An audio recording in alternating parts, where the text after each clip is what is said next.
Yeah, because Okay. I watched some interviews where Okay. he talked about it and stuff like that. I know there's like kind of like the LP thing, but then it's like, why is that the name for an LP? And then you get it, and it's great. I saw you saw it again on over the Yeah, weekend. yeah. Each time I see it, I really enjoy it. I think the parts that I enjoy more, and then I think the parts that they're not bad, but that are slower get a little slower for me. The times I revisit it. Sweet. I'd say like the second half a little bit, but that I feel like this will turn into a licorice pizza. Yeah. Paul Thomas Anderson. It's coming. It's on the way. It's on the way. Yeah, I've been meaning to see it, but with the garage and everything, I just No, haven't, you're I haven't good, been you're going to good. theaters at all. I want to see Matrix Resurrections. We were gonna go see it, then we had to bail because Johnny's like, we have to go to the gym. I'm like, okay, I'm gonna go to the gym. We went 2 days in a row, and afterwards, Johnny's like, we're jumping in the pool right after we go to the gym because it's cold as fuck. And God, dude, jumping in the cold pool is crazy. It's Yeah, quite an we've experience. been there. Yeah. Shit. Where Yeah. were you when you did that? Just my dad. My dad has a Oh, pool okay, in his okay. backyard. It's like cold. It's like, it shocks your fucking body, dude. It's fucking intense. That reminds me, Frank Ocean, the music artist out there. He'd released something last month, and it's mostly just an interview he had with some dude Mhm. who just jumps in like glacier water and talks about it. And Was he talking about Wim Hof? I don't know who it is. Okay, gotcha. But it was a cool conversation they had. Mhm. I recommend. I checking think it it out. must have been Wim Hof is like the most popular dude. Like he's like #1 jump in cold water advocate. It might is it well he talks about like his wife committed suicide. I don't know about that. I don't know that much about him. Maybe So if it's that guy, then that's the one. it might be. All right, so this is episode 25 of Screen Tongue. We have a new guest here. Oh yeah. Anthony, do you want Angel. to introduce him, Woo! Anthony? Yeah. We got ourselves a future coder, trumpet player, movie enthusiast, clerical worker, UNLV student, Clark High School alumni. An overall cunt. Angel. No, yeah, I'm the keyboard warrior on the Twitch streams every Fuck now and yeah. then. Hell yeah. Oh yeah, dude, we appreciate the fuck out of you. Those are awesome. Mhm. Oh, yeah. I love those. Keep doing those, please. Yeah, I didn't want Anthony to oversell me because I hear you guys just like talking about obscure movies, and I'll just be like, "Have you guys seen Wall-E?" Yeah. no, but yeah, it's the streams are always fun to watch. Oh, good. Mhm. Do you have any feedback? Keep it. I don't know. Yeah. Nothing like strikes me as like I don't know. I always enjoy myself when I watch the streams. Okay, so cool. nothing's like you should improve this. Like nothing like comes across of it like it's like amateur. I'm like, this is Badass. fun. Yeah, it's fun. Mm-hmm. Been enjoying it. Everybody seems to enjoy it, so it's like I'll just keep The doing it. chat last time was like booming. Yeah. Oh, Yeah. Oh man. Yeah. It was like canned Waffenseeder. Angel was there. Johnny was fucking there. My friend Brandon was in there. Brandon's there. You guys are having a- Brandon's been tuning into Johnny's gaming streams. Oh yeah, For Brandon real. was really into gaming. I like how they said One- this is riveting, but then they weren't even talking about the podcast. Yeah. But yeah. So here we are. We're talking about. All right. So what order do we want to go in? I heard you didn't get to watch Waking Life, which is fine. And then so we could start with Badlands, Landscape Suicide, or Anomalisa. Let's go in alphabetical order. I say Anomalisa. Yeah. Anomalisa. And Anomalisa. That's right. Anomalisa. That's an interesting way to think about it too, though. Mm-hmm. Why'd you choose this, Angel? Man, I fucking love Charlie Kaufman. I like most things that he like. I just really like his writing, and I still can't believe Elijah hasn't seen a Adaptation. adaptation. I haven't seen that either. Damn. I got the DVD. Really? I got the Dang. DVD. For real? It's so good. Like, I like it more than being John Malkovich. Oh shit. Does it make you Definitely. think about writing differently? Yeah, it's because or not necessarily differently as much as it's like do you know what the movie's about? No. I won't give it away. Okay. But I'll say that there is stuff that it doesn't involve. It's a bit self-reflexive about movies. It's like a meditation. Yeah, and it just feels like that. It kind of just similar to how Anomalisa is, where it just kind of feels like he's like voicing his own sort of things. Mhm. But in adaptation, it's more tailored towards writing and I guess filmmaking. Yeah. I think adaptation is like more so. It's directly just tied to his struggles as a like writer, and Anomalisa is definitely more so just him like struggling as a person, and like that's overall his main thing when he writes shit. He's like, I'm just struggling, and let me just write it. That's what makes it like a main thematic element. But yeah, Anomalisa is like also one of the.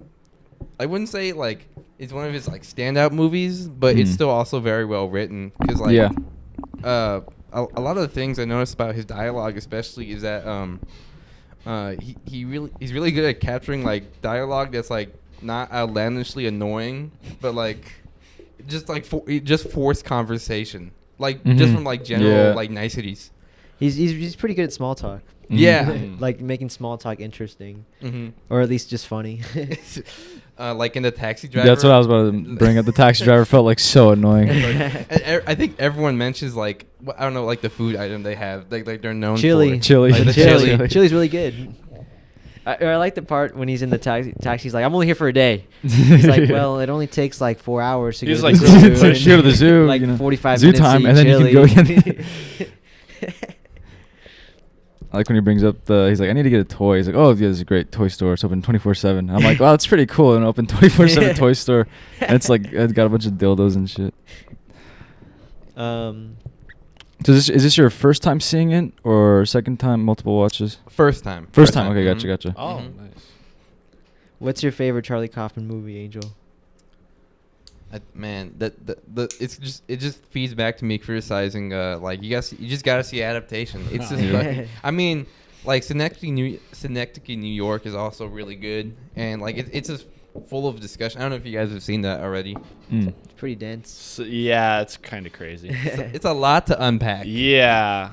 I need to see it. I need to see it again. The first time I watched it, I kind of watched it because someone recommended it to me, and it's YMS's like second favorite movie. He Oh, actually shit. has like a series where he like breaks down. It's like this 6-part series that he hasn't finished yet. Mm. And I'm like, okay, I'll check out this movie. And like 30 minutes in, I was like having like a headache. And then you Wow. kind of realize what the movie's about, and it's like, this sucks. Part of the problem too, I think, is that like Synecdoche, New York, and so on. You know, that's when he started directing his own material. In a sense, it feels like he needed a good director like Spike Jonze or Michel Gondry to not necessarily filter out his work, but like to give it like the proper sort of like lensing. Mhm. In terms of like tonally, I feel like it makes it more palatable, Mhm. like the sort of ideas or like the concepts. Whereas like when you just leave him to his own devices, it almost feels like he gets kind of like lost in the sauce. too. Right, yeah. What do you think about Eternal Sunshine? Oh man. I feel like no one brings that up as a Charlie Kaufman movie. I always sometimes. forget about that. You just reminded me of it. I totally just like forgot it. Like that was like one of, like I still really enjoy the movie. That feels like a mainstream. It doesn't Charlie feel quite Kaufman. like when It's I not think as quirky. when I think of like how Charlie Kaufman feels. I mean, I haven't seen like a bunch of his movies, Mhm. but I've seen enough to like get how they usually feel. And like Eternal Sunshine of the Spotless Mind doesn't quite. I mean, I can see it, but it's like, I guess the way it's made feels a little bit more mainstream. Yeah, you know? It probably- feels more like Yeah. more Obvious, what's accessible. palatable. You know, for like normies. You know, for normies. Like a normie brand Yeah. of sadness. I feel like, and we can get into it more when we talk about Anomalisa, but in terms of like, I guess if Charlie Kaufman's like tackling romance or relationships, I actually do like it more in like Eternal Sunshine than in Anomalisa. Mhm. Or I guess Anomalisa just feels more like specific. Yeah, because Eternal Sunshine it's like more broad with like going back and seeing the memories and stuff. And, Or like this is more like Just like the premise of just trying to erase a relationship, Mhm. where at least in Anomalisa it's more like the inability to be intimate and connect. mhm. But yeah, what did you think of Anomalisa? for Anomalisa, more so than like like what you said, like the inability to be intimate. I thought more so about how like everything, like the main point was like how everything gets dull to a point, or like he's always in a state of like just needing something to be like fresh, and even when he like eventually does find that something, it still grows out to be dull, which is like, I don't know. I thought that was more. That just sounds like a midlife crisis. Yeah, it's like waiting it feels to like happen. midlife crisis. The movie. Yeah. Jesus. But yeah, it's a different form of being sad, and it's just like and I don't know. He how old was he how old is he now? He's almost 60. 60. Or Damn. yeah, he's in his 60s. Holy cow. That's weird to think that Charlie Kaufman's 60. Like, I don't know. I've seen the interviews where he's always like, you know, like hand behind the neck kind of thing. he's like, well, like, why'd you write it like that? He's like, well,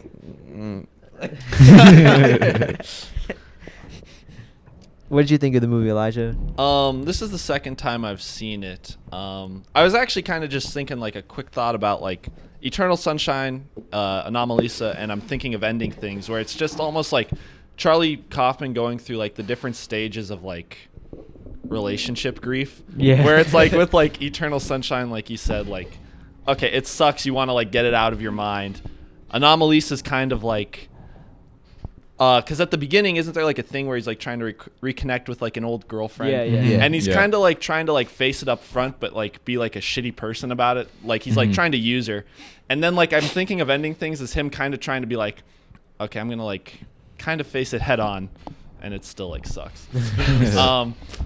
But yeah, I liked it the first time I saw it. This time it felt like he's like isolated from everything else. That'd be crazy if that's like an actual syndrome where people like think everyone around them is like the same person. And I think they did that in a pretty cool way. It's actually something where I think doing it in like a stop motion type of way like benefits it like greatly, because if it was like live action, you couldn't do the whole thing with the voices. And I think you first start watching it and you realize like they have different voices, or you don't realize that pause. It's like you hear them and you're like, oh, that sounds similar. And then you hear the girls talk and you're like, that doesn't really, that's weird. For me, it's like when he's walking in the hallway and it's the couple arguing, but it just sounds like the same voice. Yeah. That's when you realize, all right, there's something going on. Yeah, because like he first begins like by reading the letter, and you just think like it's probably his inner monologue, and he's like, oh wait, this is. But then he has a European accent. Yeah. He's like British. He's British. It's David Thewlis Really? from Naked. Oh, what? Oh shit, that's kind of cool. Screen tongue. Yeah, that Screen makes tongue it. Yeah, I didn't realize that. That would have. Oh, that's cool. That makes the movie a little cool. And he sounds like so like hopeless and like maybe not like at the point of being like suicidal, but it's like something that crosses his mind. And you kind of feel for the guy, and you kind of like, it's like a cool mixture of like sympathizing for him and then also being like, you're kind of a dick, you know? And then you find out like what he really does. Like his living is like, he wrote a book about fucking like customer service. Yeah. But then the guy's like kind of like a douchebag. So it's ironic. He's like a really bad hang. Yeah. What'd you think about the movie? I remember. So this is also the second time I've watched it. First time I watched nice. it, I was like 16 or 17, so I wasn't like quite. I didn't quite get it. Yeah, I remember watching. I'm like, I thought it was gonna be like a more interesting claymation or a stop motion animation movie. And so I started watching it this time, and immediately like started enjoying it a lot more. So I already knew about like, you know, the same voices, the same faces, and stuff like that. I definitely enjoyed I guess like observing the writing style. You know, like I haven't seen like too many Charlie Kaufman movies, so like seeing the writing style is very unique. Like it reminds me of other things. It reminds me of Elwood a little bit. It's kind of funny, but it's cool seeing like how different his writing style is. Like even in terms of like the dialogue, like it feels very like a lot more. Obviously, we said like small talky. You know, It's like neurotic. it's very like frustrating, like dialogue almost. Like nobody feels quite like incredibly likable. It just feels more well realized. You know. What do you guys think of the stop motion? I felt like in a sense, if there's like 2 goals, like a technical one, and then a story writing one. I feel like it seemed that took more of the emphasis was on. I wouldn't even say the animation is great, but I thought it was well lit. I was like, oh wow, this is really impressive. That was with about the to bring, I was lighting. about to bring up the lighting with you. Like it's all very warm. There's a lot of like just face lighting as well. Yeah, but like it would be like chiaroscuro like type of lighting with shadows and depth, Mhm. but on like a stop motion doll. Yeah. It's just very funny.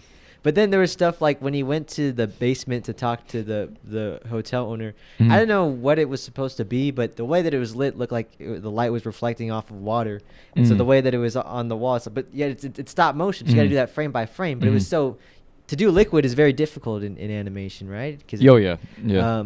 And so I think that there's a whole bunch of technical stuff like that I was like, wow, that's really impressive. But then I guess I was disappointed with like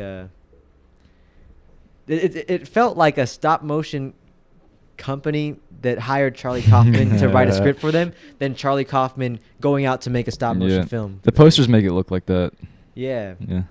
But It was funded by a Kickstarter. really, What? for real? Yeah, that's cool.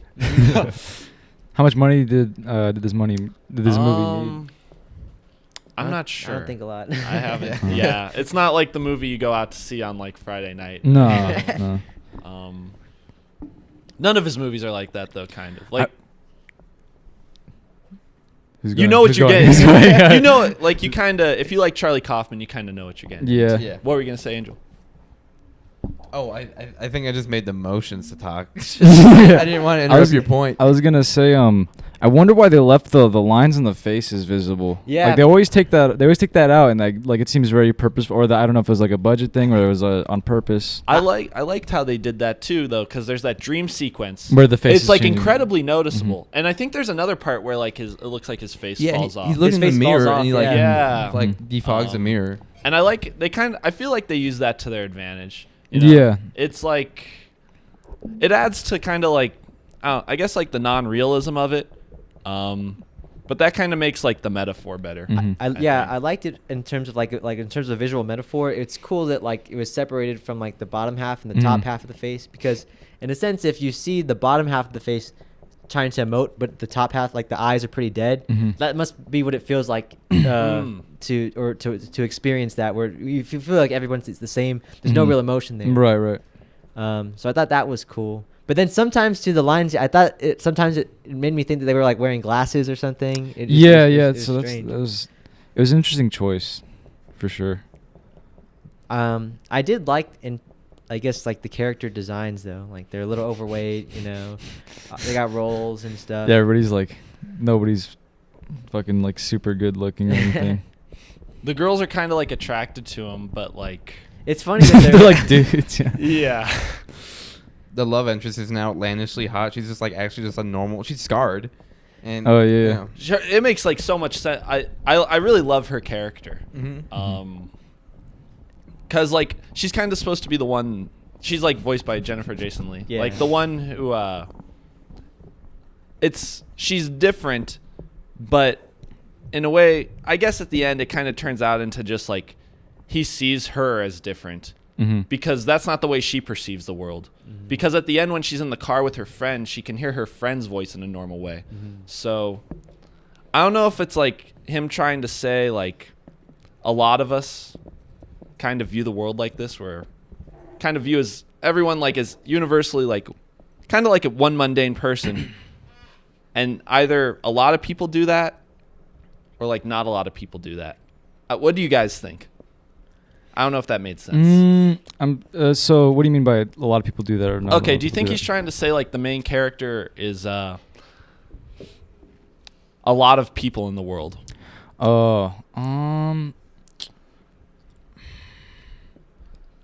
As I say that, I kind of think it comes down to like a mixture of it. I feel like it's maybe if you could call it like something that people suffer from is like acute subjectivity, where it might feel like, I think that people just get bored or whatever, and it makes them feel like everything's the same, or like nothing like tastes good or stuff like that, but in reality, like he says it there, that everyone goes through days and everyone's had a birthday and stuff like that, but it's very hard to like I guess it's very hard to be present and it's interesting that we're talking about this movie and also Waking Life and stuff like that, where it seems like it's all about just being.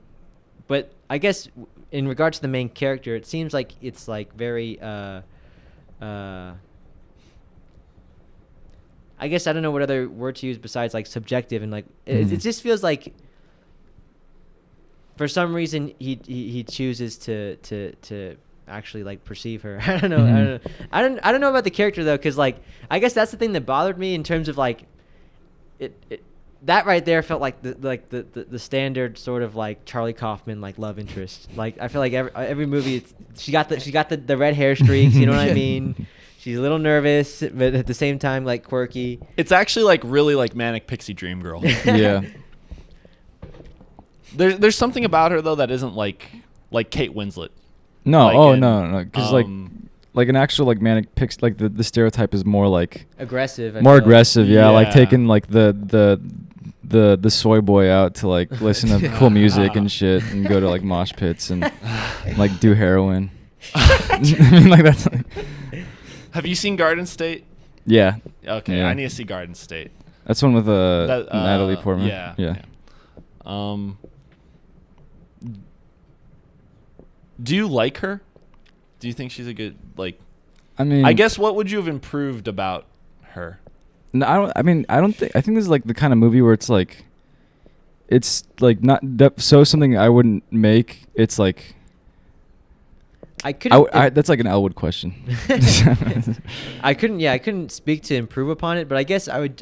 It's more beyond that. It's just like, I guess I'm in a sense disappointed in Charlie Kaufman in terms of like the range. It seems like he's interested, and I get it. Like a lot of filmmakers or just, I guess, artists in general seem to just kind of make the same thing over and over again, even if they're not trying to. And maybe that's kind of what he's fallen into, which is in a sense kind of disappointing. I was thinking about that in relation to like Michael Haneke, and for viewers out there, I watched The Piano Teacher recently, where it's like, yeah, he makes a lot of movies, and you know you're watching a Michael Haneke film, but it doesn't feel like the same film in a sense, right?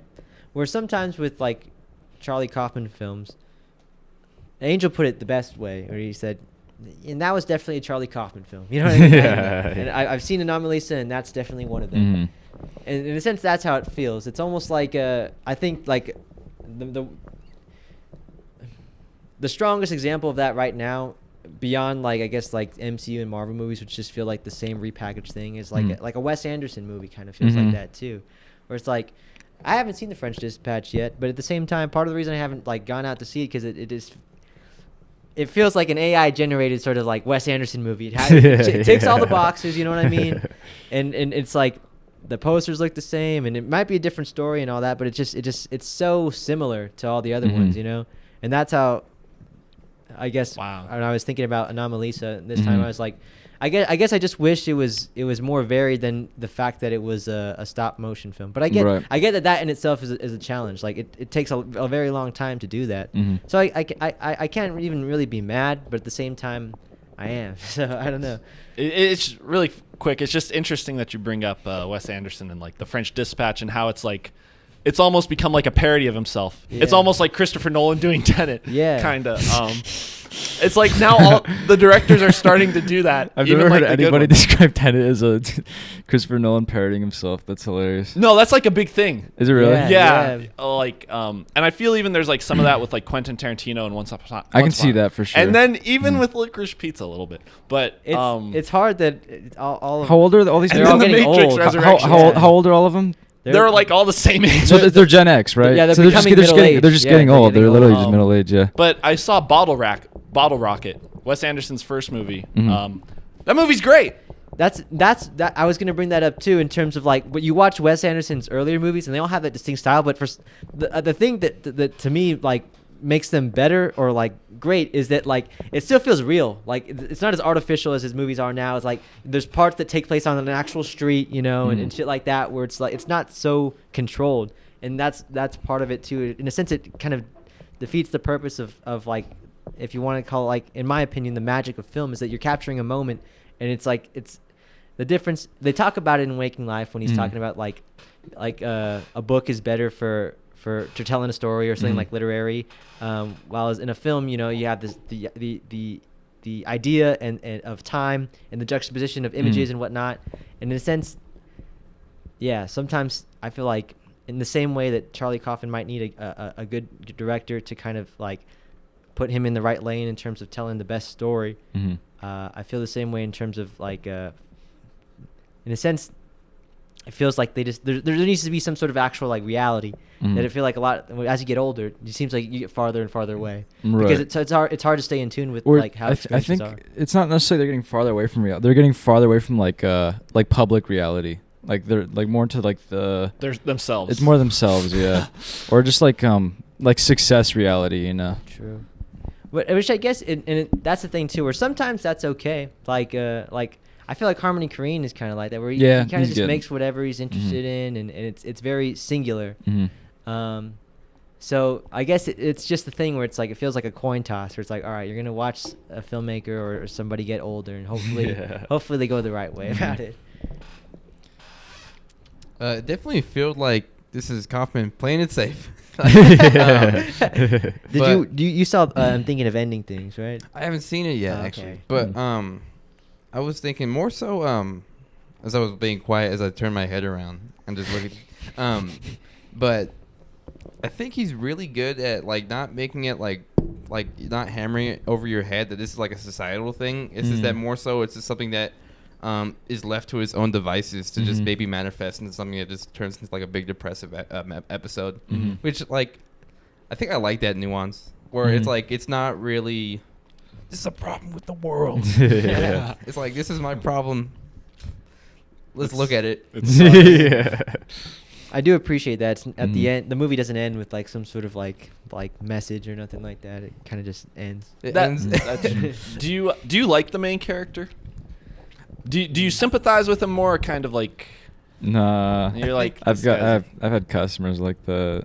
Yeah. How much do cigarettes cost? Yeah, it's just like this.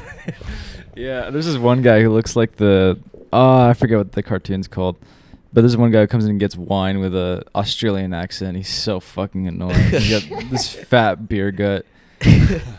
He's asking me about like wine. I'm like, I don't know anything about wine, man. He's like, what? It's like, I don't want to get into it, but Well, I think. Okay. I mean, he's written out to be like disingenuous because, Mhm. like, you mentioned it before. Like, there's that irony because he's like a pseudo motivational speaker, Mhm. but for customer service. So I don't know if he was ever like That's so designed to be fucked up. like, if he was ever designed to be like a likable protagonist. no, hell no. Mm-mm. Do you No. think that his character would be able to find some sort of happiness or something that could excite him? I feel like it would almost take like some maturity on his part. It seems like there's something like because like when he starts talking to Lisa and he vows his like love and dedication to her forever, and then she starts becoming like everybody else after her just like small like fucked up things she does that he doesn't like literally just like less than 24 hours knowing her, and he like starts noticing the things he doesn't like about her, and it's just like. It just bothers him so much. He's like, don't clack the fucking fork in your teeth. It's like, dude, it's like it seems so immature. It's very childish. So it seems like he's just got some block or mental issue that he has to work through himself. It's definitely a him issue.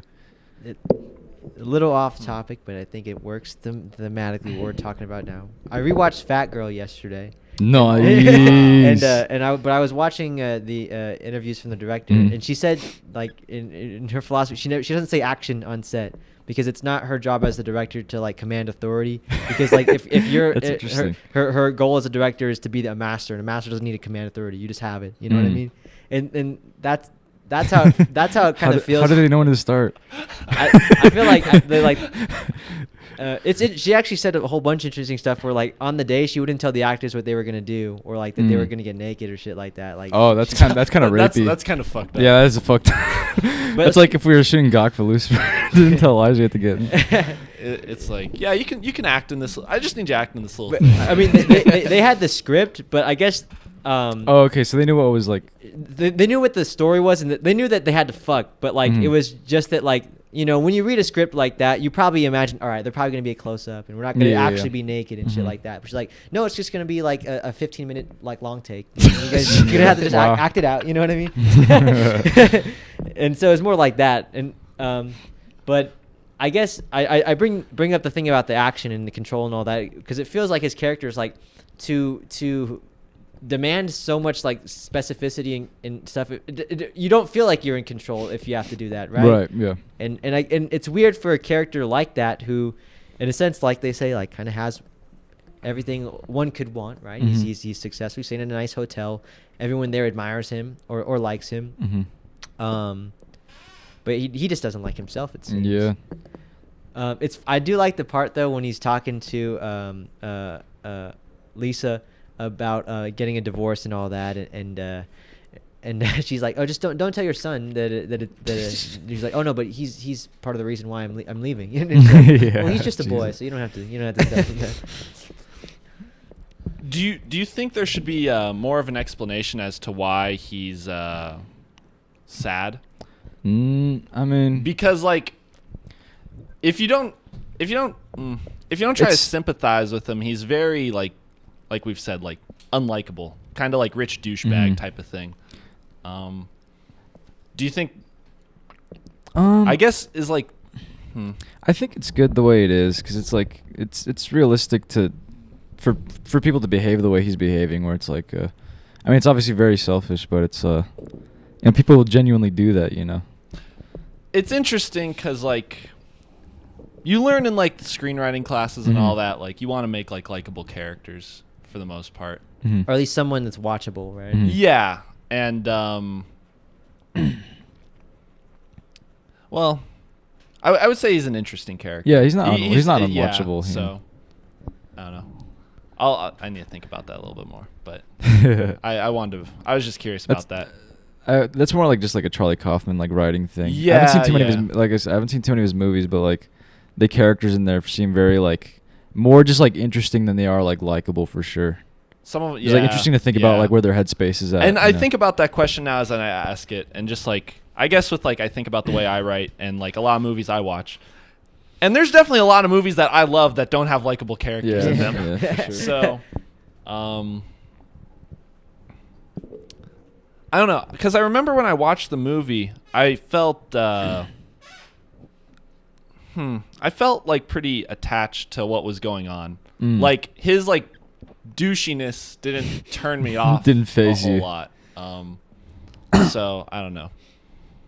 I think it's mostly probably because he's very visibly frustrated, and like you've already been like, you know, when you've been like drawn to a point where you're kind of already annoyed, and you're like most like not like extremely, but you've just been kind of like a dickhead or something, or been short with someone, and so I think that like mostly gives you some more sympathy towards him, and for needing a reason, I don't know, because I feel like he just might be the type of character who just like, regardless of reason, he just won't be happy. Yeah.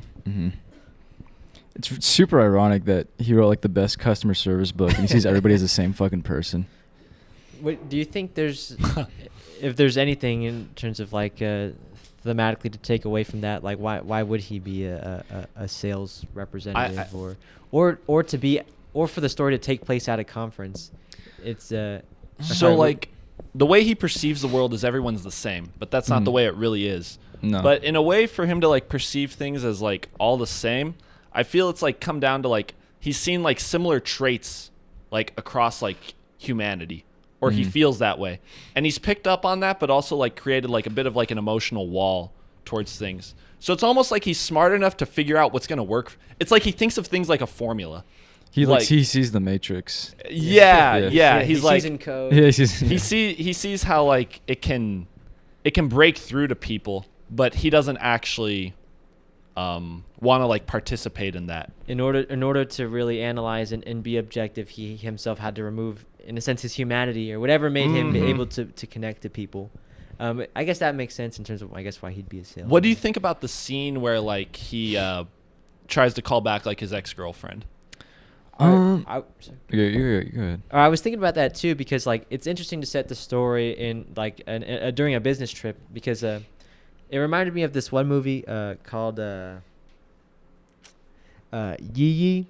Edward Yang. Edward Yang. I need to see that. It's his last movie. You should check it out. It's like the modern day Tokyo Story. It's an awesome fucking movie. But there's a sequence in that film. It's like this 3-hour film that's like about all these generations of all this stuff happens in this movie. But part of it is this one a business trip is like the perfect opportunity and time and place for for something like that to happen, like a one in like a fling or anything, right? I think statistically that's where like most cheating happens too. Yeah. But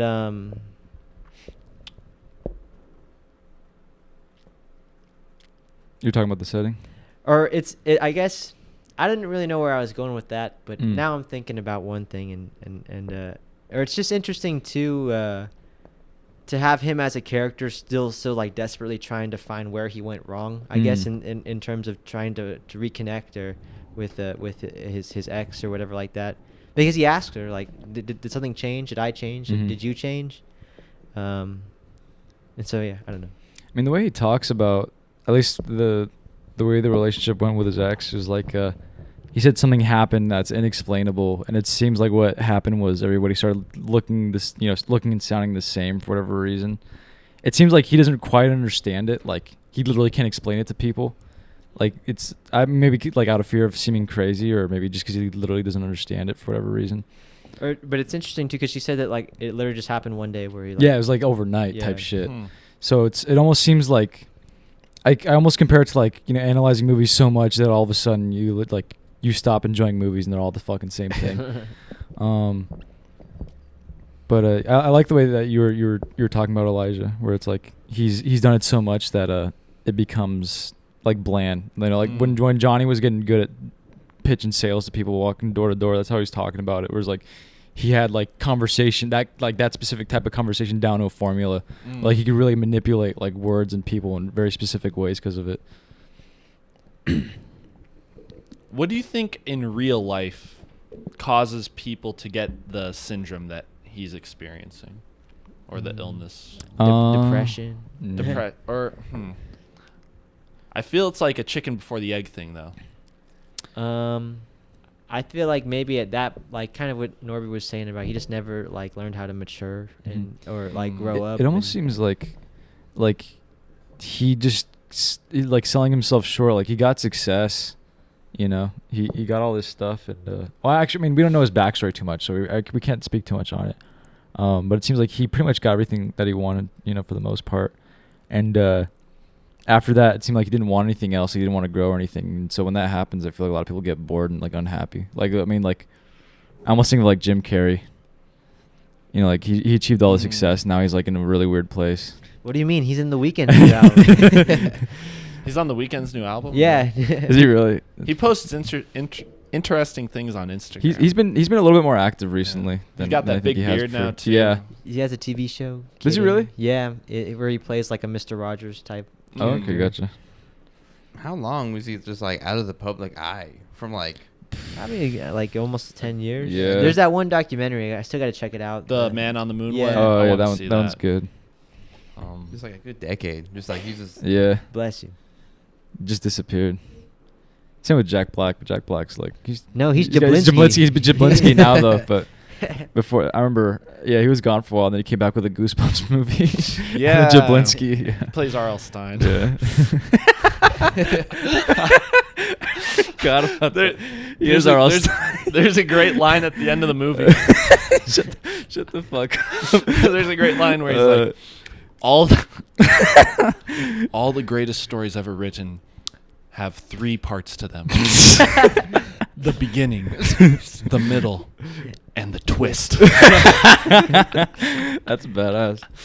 Damn, How many son. Goosebump books have you guys read, like, approximately? I would say close to, but not a dozen. So Okay. No, Okay. yeah, somewhere between 5 and 10. It's I know like you've read a lot more, right? You have a I've collection. probably read like half of the original series. That's a lot. But it's kind of like, that's how his books are structured.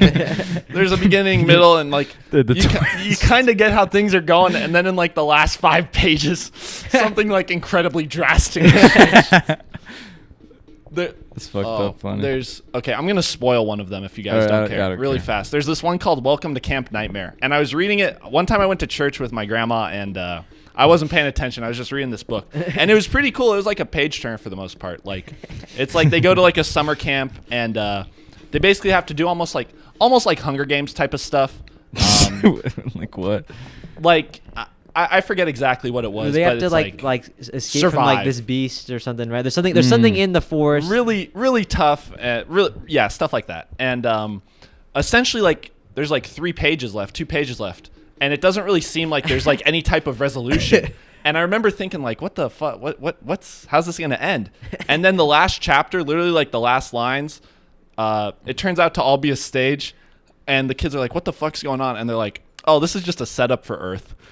Yeah, so they're aliens and they're about to like take over the earth. Yeah. What? But the Goosebumps TV show is actually a pretty great adaptation of most of the books because in the episode adaptation for that one, it literally ends with a tilt up and you reveal instead of the moon, it's the earth. That's how the fucking episode ends. I love Goosebumps. Dude, yeah, Goosebumps is great. What do you guys think were your favorite episodes? I think the one that probably... Well, actually, like, the one I thought was, like, the most scary was the one with, like, the mask that got stuck on the girl's The face. Haunted Mask 2. That one's fucking... Haunted Mask 2. The book, The Haunted Mask 2, I don't think is as, like, good. But, like, the adaptation they did for The Haunted Mask 2 kind of, like, takes some stuff from the first Haunted Mask and moves it in there. And I think, like, the episode's better than the book. But that's a cool idea. That's like a great Halloween story too. I was about to say, I think that's one of the ones that scared one. me the most for sure. That's probably the best one. I think the one that got me started on it was Night of the Living Dummy. Yeah, I was the first ever horror movie I ever watched was Child's Play 2. So after that, we were just obsessed with like fucking scary dolls and shit. I remember being young, like dolls were always Fucking, really creepy. Yeah. Is number 2 the one where he's in the military school? Or That's is that that's 3, yeah. That's 3. Mm-hmm. What's 2 about? 2 is like he's for whatever reason his mom put him up for adoption. Yeah. For like I was like, what the fuck? Like his mom was fine at the end of the first one, and so he gets adopted by some random family and Chucky's back. Okay. That was the first one I saw Child's Play 2. TV? Yeah. You saw it on TV? I saw it with my cousins. Yeah. Okay. I like the comic book episode. I forget what it's called. Attack of the Mutant. Yeah, Attack of the Mutant. And I like that book too. I like the Deep Trouble. Deep Trouble. The adaptation they did of Deep Trouble was for Deep Trouble 2. Which was disappointing. Yeah, the first Deep Trouble is pretty interesting. I always loved to like the cover for Deep Trouble. Yeah. When I was a kid, it kind of like it was creepy. I feel like in a way it was. I don't want to like make it too much like this, but it's almost like a Jaws for me. Like it was like, wow, that's kind of there might be that under the water or something. Do you guys want to wrap? It's already 10. So I heard you. You have to go at 11. Okay. Yeah. So do you guys want to anything else on Anomalisa or Anomalisa? Oh, Anomalisa. Sydney Lauper. Yeah. Oh yeah. That part was cool. It was pretty good. Where would you rank it in like Charlie Kaufman filmography? He's playing it safe. I guess Towards towards the bottom. I haven't seen the one that Michel Gondry directed. The one where it's just in New York. I forget. Oh, that one's not like popular though. Everyone says it seems to be not liked, but I haven't seen that one. But from the other ones, I'd put it below all of them. I guess I'd like them. I like Adaptation, John Malkovich, Eternal Sunshine. I like Synecdoche more, and I like I'm Thinking of Ending Things more. So yeah. What about you guys? I've only seen like 2 of his movies, and then half of. I didn't finish. I'm Thinking of Ending Things for whatever reason. I forget why I didn't finish it. I definitely like those 2 more than this. Well, yeah, just a little bit more. Okay. Yeah. Okay. How would we? Do you guys want to rate it? Yeah. You might as well rate it if we're talking about. Yeah. For me, I like the movie. Compared to like other Charlie Kaufman movies, I feel like I kind of like understand this one a little bit more. There's definitely like I feel like a lot more to chew on though in something like Synecdoche, New York, or I'm thinking of Ending Things. And I need to see John Malkovich again. I got the Criterion if you want to borrow. That would be kind of awesome. I'll put an adaptation in there. Okay. I'll return the favor. I'd say it's like in the middle for me. It's in the middle. I would give it like an 8 out of 10 on the scale. Okay, yeah, that's pretty good. I do like the movie. I do like the movie quite a bit. I still need to see. I'm thinking of Ending Things, but yeah, like Anthony says, more so towards the bottom. And I remember I saw John Malkovich and at like a birthday party, like removed from it. What the fuck? No, but like the weekend after, I just told Anthony, I was like, it didn't really resonate with me that well. It was something about it. I don't want to spoil it for you guys, but it was. I think there was a point where, with like the characters, there was like, I got it. Like it's more so like they establish what like these people are like, and you kind of just keep going forward, right? And it's pretty it's an well, I don't want to spoil it now, man. But like it's an absurdist movie, but like when you reach the point where like I get these people, right? Yeah, it's yeah. like at that point where it's like, okay, right. That's like that was like. You became the main character of Anomalisa, basically. Yeah, they just all started sounding like John Malkovich. But yeah, so probably Anomalisa down below, maybe John Malkovich, and then Synecdoche, and then probably adaptation. Okay, cool. Yeah. I'd probably give this like a 53 out of like 78. I'd probably give it, I want to say like a 7.7 out of 10. Okay. C plus. C plus, yeah. C plus. Give it a C plus, yeah. Kate. Like a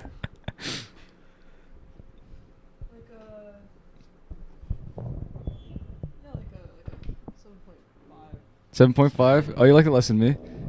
Yeah, I was actually gonna say 6. That was kind of hard. You're gonna say Damn. 6. I don't know. Still, I was like feeling like the overall feeling of the movie. I was just like, not for me. It wasn't bad. Yeah. Oh. Yeah. It wasn't Man. bad. It wasn't bad. I like this movie. I do. I like the scene when he's having the dream, because I forgot that it was a dream sequence. Yeah, I didn't realize that. They did a good job of making it seem like it was actually happening. You know, And I then- thought it was gonna turn like some absurdist turn. He goes down. The manager's like, "Please, fuck me." Yeah. And then he's like, and then he goes through the office and like, "You can fuck me, Mr. Stein." It's like it's so funny. The ending is really funny too when he brings the toy to his kid. Yeah. And it's like that Asian sex doll. Yeah. But it's like really, really bizarre. Yeah. And then the kid's like, "What's that coming out of there?" He's like, "What's it saying?" Yeah. He's like, "No, it's weird. It's weird, Dad. It's weird." I do like that part too when he first talks to his kid on the phone and it's just the same voice. Yeah, Hi, Dad. that's like so fucked up. It's like fucked up to see your own fucking child like that. You know, it's like. But then also the way the kid walked up was like, "What did you get me?" Okay. Bye. Have a good night. Bye. Love you. Yeah. All right. What movie do you guys want to do next? So Badlands, we'll do Badlands. or Landscape Suicide. Let's do Badlands. So do we want to limit it to Make sure an hour to 11? I do half an hour Should for we each? should we just Angel give your thoughts on both of the movies? Yeah. Go for Yeah, it. for sure. Go for it. Badlands. Badlands. No, yeah, it's a pretty good I don't want to call it like a character study, but it's pretty much like an interesting story of just like how far the innocent could be led astray from just a dude who's just bored as shit. Yeah, there's Kit who he's like you're juvenile, and then here I'm blanking on her name. The character's name or the actress's name? Oh, the character's name. I forget. What was it? Kit and Holly. Kit and Holly? Holly, wasn't it Holly? Yeah. Mhm. Okay. And Holly's like mostly just a spectator. So I guess it's more so just mostly about Kit, but Mm-hmm. yeah, it's just how far can one man who has nothing to lose go? To fucking prison. How old was Kit supposed to be? In He's his definitely 20s? older. He's like Like 20. 25 right? or So, something like yeah. that? That's funny. That's so And- funny. And Holly's like, 15. yeah. how far could one pedophile go? Kills his fucking dad. And then, and then real quick, my thoughts on landscape suicide. I was telling Elijah earlier before. It's more so. It's just it's like a good experience of like being told bad news and then like having like nothing to do or like nothing incapability to respond to, and like act upon hearing it, because it's just it. Well, I don't want to say it's just, but it just played straight of these like murderers, and like they'll even like throw you like a little bit of sympathy, especially with the first one, the female one, because she's just well, I don't want to say innocent teenager, but almost sympathetic. But they're just well, I don't want to say like sympathetic, but more so just you can witness. I'm trying to find the right word. How they're vulnerable in that interrogation, and you see these murderers who and then this is the straight the actual shots of the landscapes, and it's just more so like how do you respond in like when in a society in a society that just includes these people, just more so, and these are people that you know, and she was just like some high schooler, and and he was at Jeans, so it's not he's not just some dude. They're like, hey, we found some fucking masks of what looks like to be the victim's face. So, but yeah, it's that's how I interpreted the movie. It's just more so the inability to act on just how the places you know, which is rural America. So like it's really closely knit. Right. The first murder is from California. Really? Yeah, and then the second one is like in Wisconsin. Oh, okay. But even then, yeah, just like.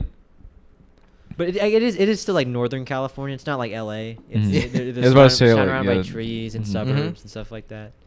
But yeah, what did you guys think of? Are we gonna go back to Badlands? Badlands? We can go back to Yeah. Badlands. Yes. Go back to Yeah. Badlands. Just wanted to get that in there just in Yeah, case. yeah, Yeah. for sure. All right, Elijah, why'd you choose Yeah. Badlands? I recommended Badlands because at the time I wanted to see Badlands. I've seen it once before. I think around when COVID happened, and I Okay. kind of watched it because it's like Terrence Malick's first movie, and people seem to say a lot of good things about it. And then like Martin Sheen and Sissy Spacek are in it, and that's always interesting because that happened before like Sissy Spacek was in like Carrie, and then Martin Sheen with Apocalypse Now. So yeah, wanted to check it out. I remember the first time I watched it, I thought it was like okay, and then I think over time I'd seen more Terrence Malick movies, and recently I'd watched The Thin Red Line, which is like Terrence Malick's war movie, which is a really great movie. Check out The Thin Red Line. So I wanted to revisit this. I kind of had like an itching for it, and I think the biggest thing I wanted to see. Oh my fucking god! I love that scene when they're in the forest and they're playing the song like love, love is part? strange. That part is so cool. Yeah, It's like 10 seconds. Yeah, I know. I was like, I wanted to see that scene again. So that's why I recommended it. But I watched this for a double feature on Christmas with my family. We watched It's a Wonderful Life and then Badlands, which was a pretty cool day. That was a So how did you enjoy it this time? I think I appreciated it more this time. It's not my favorite Terrence Malick movie. When I go into a Terrence Malick movie, you can see how this guy went on to create the films that he did, but I feel it's kind of just like pretty basic story. You know, it's nothing too crazy. You got good performances. You kind of got like Terrence Malick's a bit of like focus on nature and stuff. And then you got his like signature voiceover. It's a good Terrence Malick movie. It's like a good movie in general. I'm glad I got to see it again, and I'll probably watch it more often. In a way, I feel like there's a lot that you can chew on, but at least from a first, or I guess a surface level. I don't want to say surface level. I'm running out of words. I don't know. You're out of words. It's like a midway Terrence Malick movie for me. But I'm curious what you guys how you liked it. Anthony, you want to go first?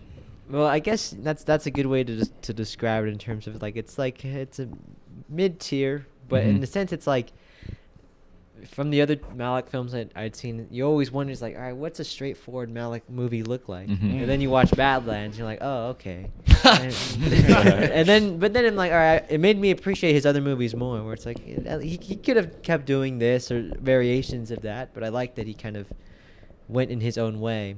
And that's, I guess, an instance in when it's more interesting to do that than to be at the service of a story, right? But yeah, I mean, I guess I don't want to say I was disappointed by it, but I didn't find it that much that remarkable beyond it being like Terrence Malick's version of Bonnie and Clyde. Like it looks prettier and all that, but in a sense, I actually prefer the Faye Dunaway, Warren Beatty, the actual Bonnie and Clyde movie to it in terms of style.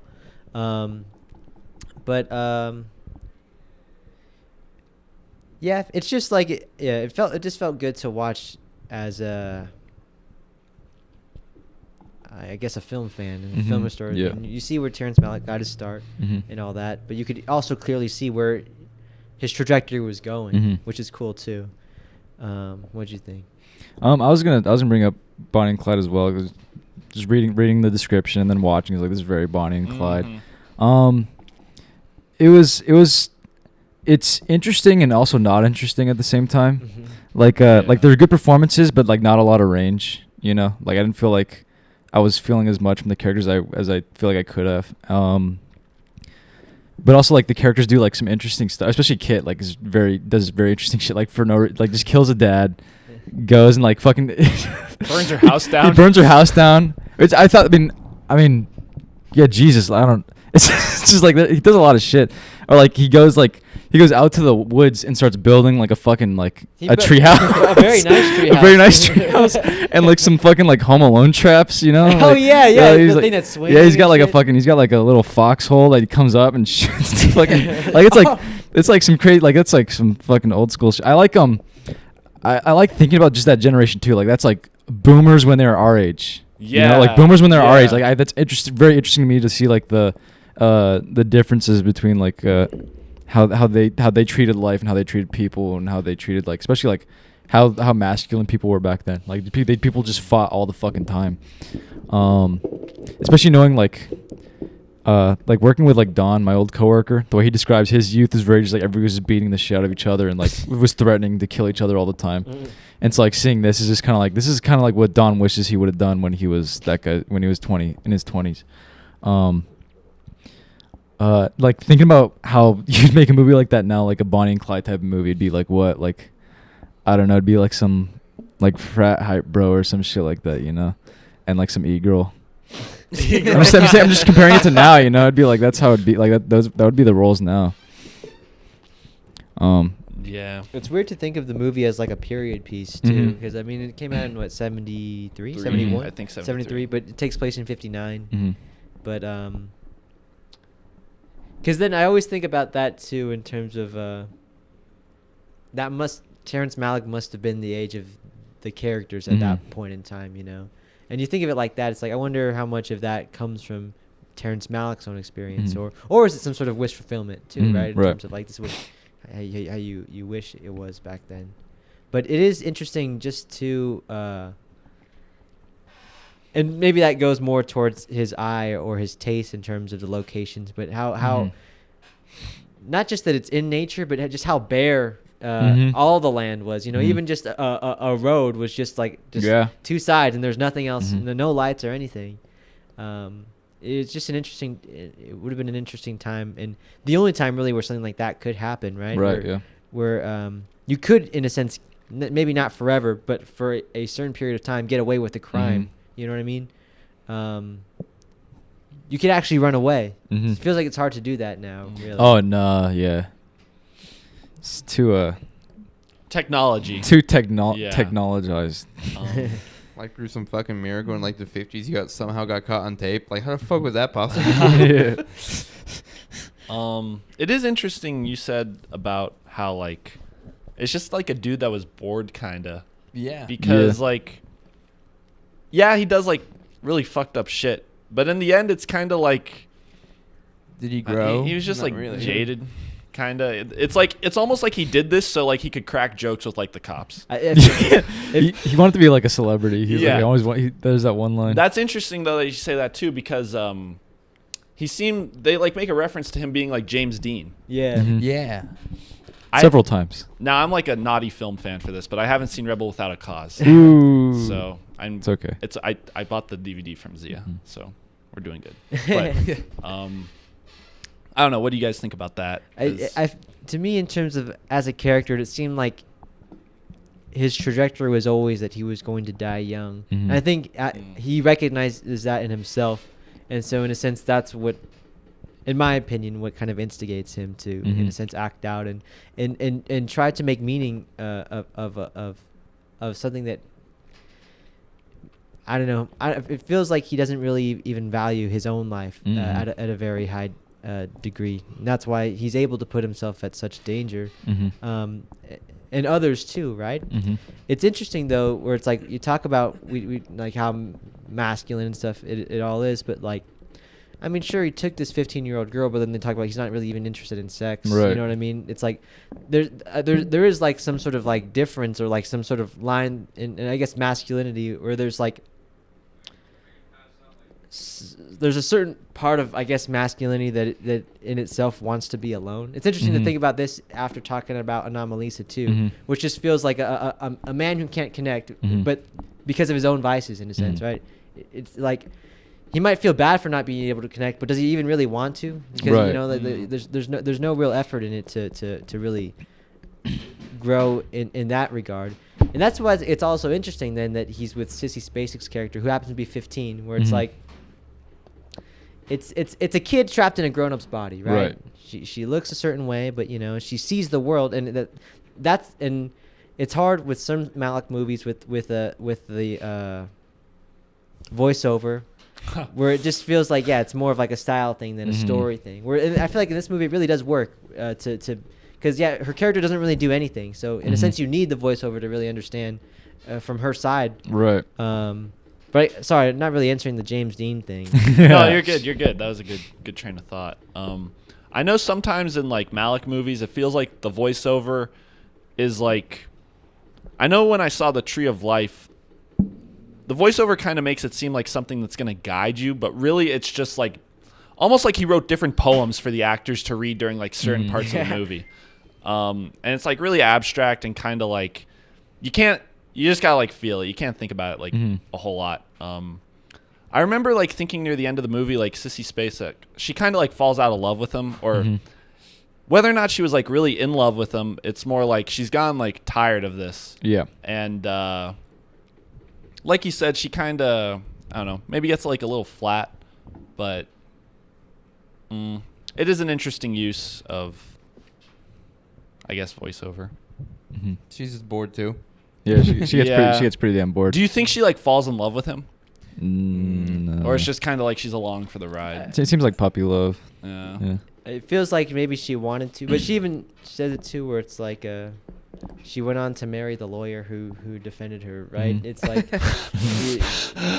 in a sense, her life she already sees its trajectory and where it's going to end or whatnot, Mhm. you know. And in this force that comes in to disrupt things, it's like, you know, I was already gonna get married in if not now in a year or Mhm. two, you know what I mean? Like to somebody I didn't know. Mhm. So I might as well go on this adventure. Right. And in that scene where like, was it like she just goes into the helicopter? Yeah. Yeah. Was there that much of a dilemma between her like bouncing? I think she's Yeah. like. He got kind of mad. Oh, I'm talking about more so like on her part. Not really. Oh right? Like, no, she's she was like- she was all for leaving. Yeah, she was like, I'm out of here. Yeah. It seemed like there was like maybe like a like a hesitation towards it, but like not really. Yeah. Yeah, not much. She was like out of there. Yeah. But what else was I gonna say? Oh, but I like the criminal aspect to it, because I feel like a lot of older men really like romanticize. I mean, like they hate violence, but they also like love old school violence. You know, like they like fucking like Bonnie and Clyde, right? Like people really they romanticize that shit in the movie. The movies romanticize, like it seems like they romanticize the violence here. At least like Kit's reaction to it, like it doesn't seem like it's too big a deal. You know, it's very just like they just show the violence. You know, There's that scene where like he leads that couple into like this little shed, and just and then that scene was like really interesting though, because there's no like, it was almost like a scene from Elephant, where they kind of just show it. It doesn't and even no seem one like cares really. And like the perpetrator, the one with the gun, doesn't even seem like he's like malicious necessarily. It's not hyped up at all. No. There's no like close up or anything, at least with the camera, anything too extraordinary going on. It's kind of minimalist in that sense. And I remember like seeing that scene, and it's like, this is something like really terrible to do. Like it's like truly like he like led these people to their deaths in like a really like awful way. But it doesn't feel like that. Kinda. No. I was thinking of this earlier. It almost feels like this what Kit is doing is almost like you know how there's people who like romanticize what the school shooters did in Columbine? Like there's like those incels who like they go on like Reddit and shit, and they like talk about how much they respect him and shit. Wish they could do the same. Yeah. It feels almost similar to that, whereas like this guy was looking at Bonnie and Clyde and just like, I want to do that. Yeah. I'm handsome, I could do that. I did like the parts that were made to look like of the era. Like it had the sepia tint and everything. I just thought this. I actually did think the editing was pretty interesting, or it was more fast paced at certain points than I expected a Malick movie to be. But then in a sense, that's where I guess I was frustrated with it, because some parts did feel almost like a contemporary in terms of like the editing style and stuff like that. But then also it's like if you are going to show a beautiful shot, it's not like Days of Heaven where it kind of sits on it. You know, it's not long enough to really like reflect and ponder upon it. And so it doesn't even work that way. So it just feels very like in the middle. Let's see, what else with this movie? Terrence Malick's in it. Who does he play? Yeah, he plays one of the. You know, they break into like the rich dude's house, and then someone rings the doorbell. Yeah. Oh, That's Terrence Malick. That's cool. What do you guys think of the music? I don't remember a whole lot about the music. It was very what was, like the vibe. Oh, dude, there's one song. I forgot about this. There's one song that they use in there that I'm pretty sure is in Mr. Lonely. Oh, really? I'm pretty sure. Okay.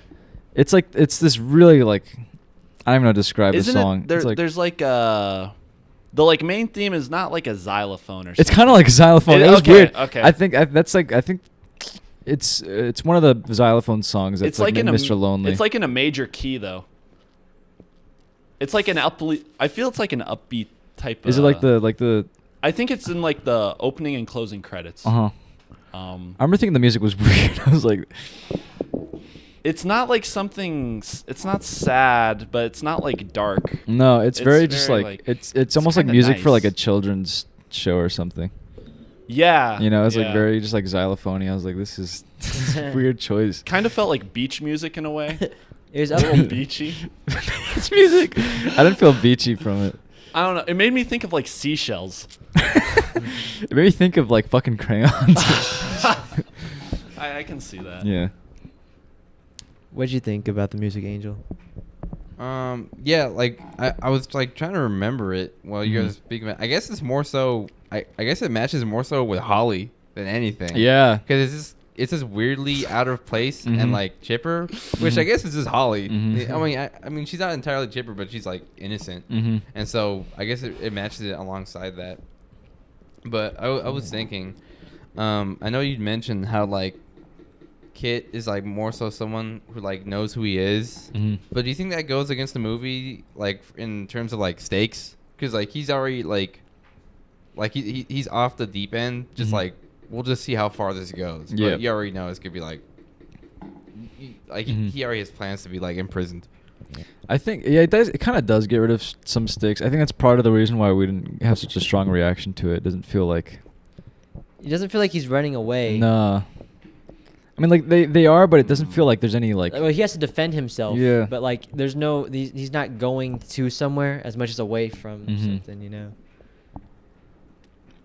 Maybe it's just supposed to like emphasize like that feeling of kind of Like not really knowing. that. Mhm. Yeah. I wouldn't say adrenaline rush because it doesn't feel like an adrenaline rush No. movie, even though they are like on the run. But I don't know. Maybe he's trying to focus on that. Mhm. Yeah, it definitely feels like this dude just didn't care about being alive. He just Yeah. like genuinely did not give a shit. Yeah, like just goes kills a few people, like cracks some jokes, like you said, just like. It's weird. It doesn't Yeah. even seem like he would have like. He's like set out to be a murderer necessarily. No. It's just kind of like that fell into his hands. It seems super romanticized, dude. Yeah. It reminds me a lot of Dawn. Like watching this movie is just like reminded me of just like the older generations, like how they talk about You think shit. he'd like it? I don't think he really liked Bonnie and Clyde, so maybe. Okay. I think he'd like some of the jokes they cracked. He cracked some really old jokes. Okay. So it just like when he was like talking to the cops, and, like bragging and boasting, I was like, that reminds me of Dawn a lot. The cops are like laughing at his jokes. Yeah, they are. They're like they kind of like this dude. Like they actually genuinely like him. Like what was the part at the end where he's like kind of like telling the cops like what they can have or some shit like that. What was it? Yeah, he's like throwing away like this is like my keychain. Yeah, or he's like, something yo, that. take Oh, this. yeah, yeah. He's like up on the plane, like telling him like jokes and stories, and the cops are just digging it, like he's a celebrity. And I think like they even shake his hand. Like, Yeah, I "Thank think you." so too. there's There's one insert shot of like a soldier just like looking up at the sky or some shit. That's so funny. You also think it's weird how there's not much of a decline in Kit. Like Nah. like he kills Holly's dad and then like he kills Kato and then Mhm. like the people were like searching Yeah. after him. So like the bar that like he stoops low is like not. I mean it's low, but it's not like very contrasting. Yeah. After like they initially move out. I mean he kills someone and burns down the building Mhm. and then. He gets. I mean, he's pretty trigger happy. I will Yeah. admit. Yeah. I don't know why he killed Kato. Was he just like a little suspicious of him about like reporting him? I mean, he just fed him. Yeah, I think he's just paranoid. Okay. It kind of. I think another reason why the story just doesn't hit as hard is like the story structure doesn't seem like super obvious. You know, it's like like thinking Yeah. back on it, like you get. I mean, like I can think back on it like chronologically, but like there's no all the sections don't seem like They they don't yeah. fit. Like this should be a straight movie, but it doesn't feel like 3-act structure. You know, it feels like almost like 4-act or like 5-act almost. You know. It feels like movements. Yeah, movements. Yeah, it feels almost like. I mean, it was the 70s, so they didn't really quite understand how to structure a screenplay in like a way that's like how we understand it now. You know, where it's been dissected to death. So that part was interesting to think about.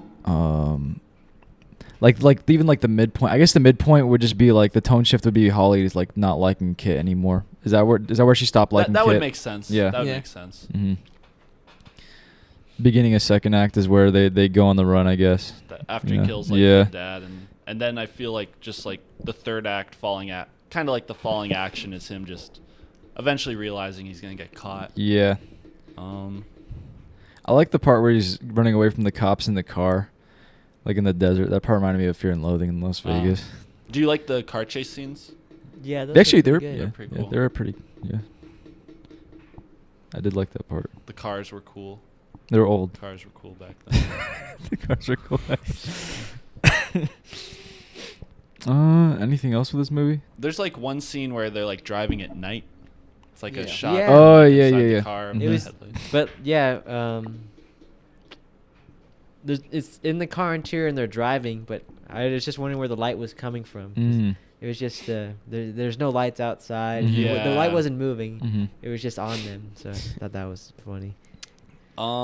Yeah, definitely not like for what he became known for. Not a movie like that as far as Mhm. Terrence Malick goes.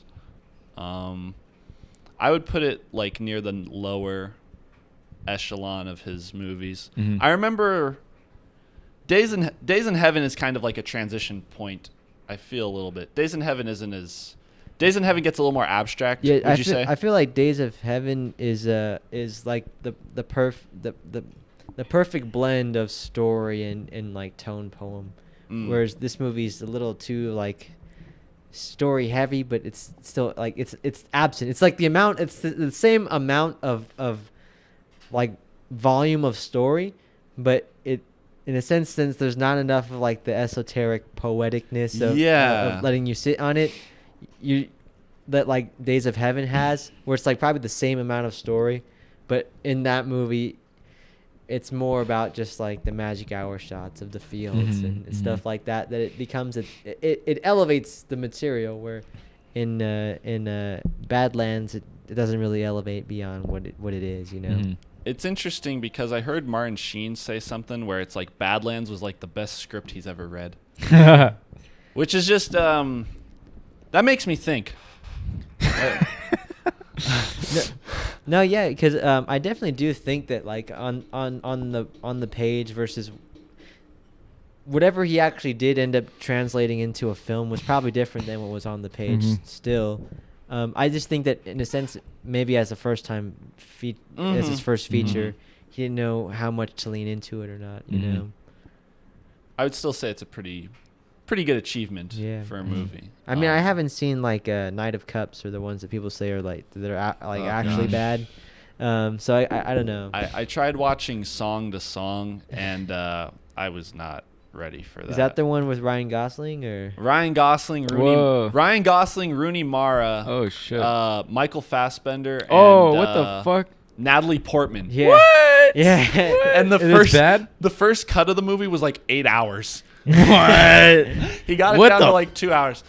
And like the movie is just like really like beautiful images over like Natalie Portman saying like, that was the day I fell in love with him. Yikes. Yikes. And then it's like Michael Fassbender or something will say like, her eyes were blue. and then he has a movie like that, but with Christian Bale. Yeah. Boy. And then he has a different one with Ben Affleck. Why would he do that? And then, I think he went through a divorce. That'll do it. But he's known for doing this thing, especially with like the later movies, like after the Thin Red Line, where like they'll like shoot like a ton of footage. And they'll get like some big actors into it, and then he'll like cut out their parts like substantially. Wow. In the Thin Red Line, when you see it, Adrian Brody's character in the book is the main character. What the fuck? And like he gets like, I don't feel super cucked or the movie's 3 hours and he gets like 10 minutes of screen time. Wow, super cucked. And he was supposed to be like the main character, and then like Christian Bale was in like supposed to be in Song to Song. And the first cut of like Song to Song is 8 hours, and it got down to like 2 hours. But he's like not in Song to Song. Wow. And then Christopher Plummer in The New World got like fucked over like that too. So I don't know. It's interesting. That makes me think too, like about like an actor and how they feel about their performance, and then how the director or editor chooses how to like edit it. And I mean, that would kind of suck. You put a lot of your time into that, and then like you're just not like in the product. It's like they said your work wasn't worthy. Do you think you could watch an 8-hour movie? We are. One day we're gonna do Satan Tango. And it's gonna be yeah. I was thinking about that. I want to see Showa. Oh yeah. Showa. How long's that one? Like 9. Oh boy. I think people, you know, they say like movies like the ideal length is like 2-3 hours. You know, like 2.5 hours. 2.5 hours. You know, is like ideal. But like the one thing that sticks out about for me sticks out about that is like binging shows. Like people will binge all day, like an entire show. They'll waste their entire day watching a thing, you know. So I don't know if it's just like the cliffhanger that makes it doable to watch something for that long or what. But I don't know. I think it's interesting talking about. I think about that a lot though, because like, bro, I was watching and the movie was 2 hours and 14 minutes, and the fucking guy I was watching was like, oh god, it's over 2 hours. I'm like, what the fuck? I already know that you were just telling me how you binge watched this other show. It's just that is a very frustrating thing Mhm. that like people think that movies are long, but you're gonna waste your whole fucking day watching. I don't know the Euphoria. Euphoria, season I was about to say 8 of The Euphoria. Office. Season- Also, yeah. fuck Euphoria. I want to see Euphoria. I'm gonna watch the new season, but man, Is it really not that? It's not. no, hype? it's not even that. It's just like it's one of those things. It's like, why is everybody watching this? It's like It's not good. it's not that good. It's like I get why people. That's why people are wa- It could be. I guess that's true. Yeah. I get why people can be impressed by it, but like, man, Sam Levinson. I don't know. I don't fucking know about that guy, man. Also, Zendaya is like, come on. At this point, it's like everything she's in, she's doing the exact same thing in every single movie or TV show. Even like Dune. Yeah, she in Dune. I mean, she's only in Dune for like 10 minutes. you know? Yeah, Yeah. but But even then, she's basically just playing a variation of that, where it's She just kinda just very looks- stoic, very Yeah. stern. Her character's just like that, but like a depressed version of just like someone that you can't penetrate. Mhm. In both the Spider-Man movies and in Euphoria and in Malcolm and Marie, which is supposed to be like this big character thing for her, I can't wait. where she emotes and all that. But like, to me, it was the same exact shit. It's like the same shit. I'm annoyed at this point, bro. Or I'm annoyed at it too, where it's like, I'm very happy that Anthony doesn't like Euphoria. That's- You did not like Assassination Nation, right? For the most part. I mean, I wouldn't watch. Come on. I'd watch it again, like to fuck around, you know. But like, not like seriously. Like, I'm gonna watch a film. The colors are pretty. The colors are very pretty, and that one long shot is very pretty. that being said, I could watch Euphoria from like a technical standpoint, where it's like they are actually executing a whole bunch of like crazy stuff with the camera and lights and all that. And so like, yeah, production wise, it's pretty cool. It's just like, it's weird too, like just this fascination with just like watching like teenagers fuck.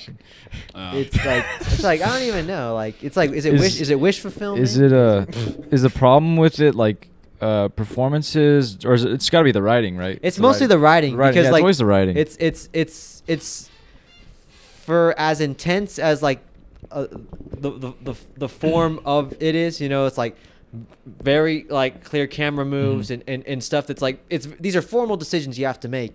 But in terms of the writing, it's like it's Degrassi with drugs and sex. You know what I mean? Yeah. And in a sense, it's trying to tackle like modern day issues. Like there's one character in there who becomes like a dominatrix, or a femdom. Like the people that like like the memes and old shit. fat guys will just like spend all their money for her to say fuck you. Yeah. But it's played very straight and very serious. It's like it's goofy. Mhm. So I don't know. That being said, like I'm probably gonna watch season 2, but I haven't yet, and I don't know if I. But then I'm just very conflicted about it, and it's like I do like A24, but now I don't know. What does Deja think about it?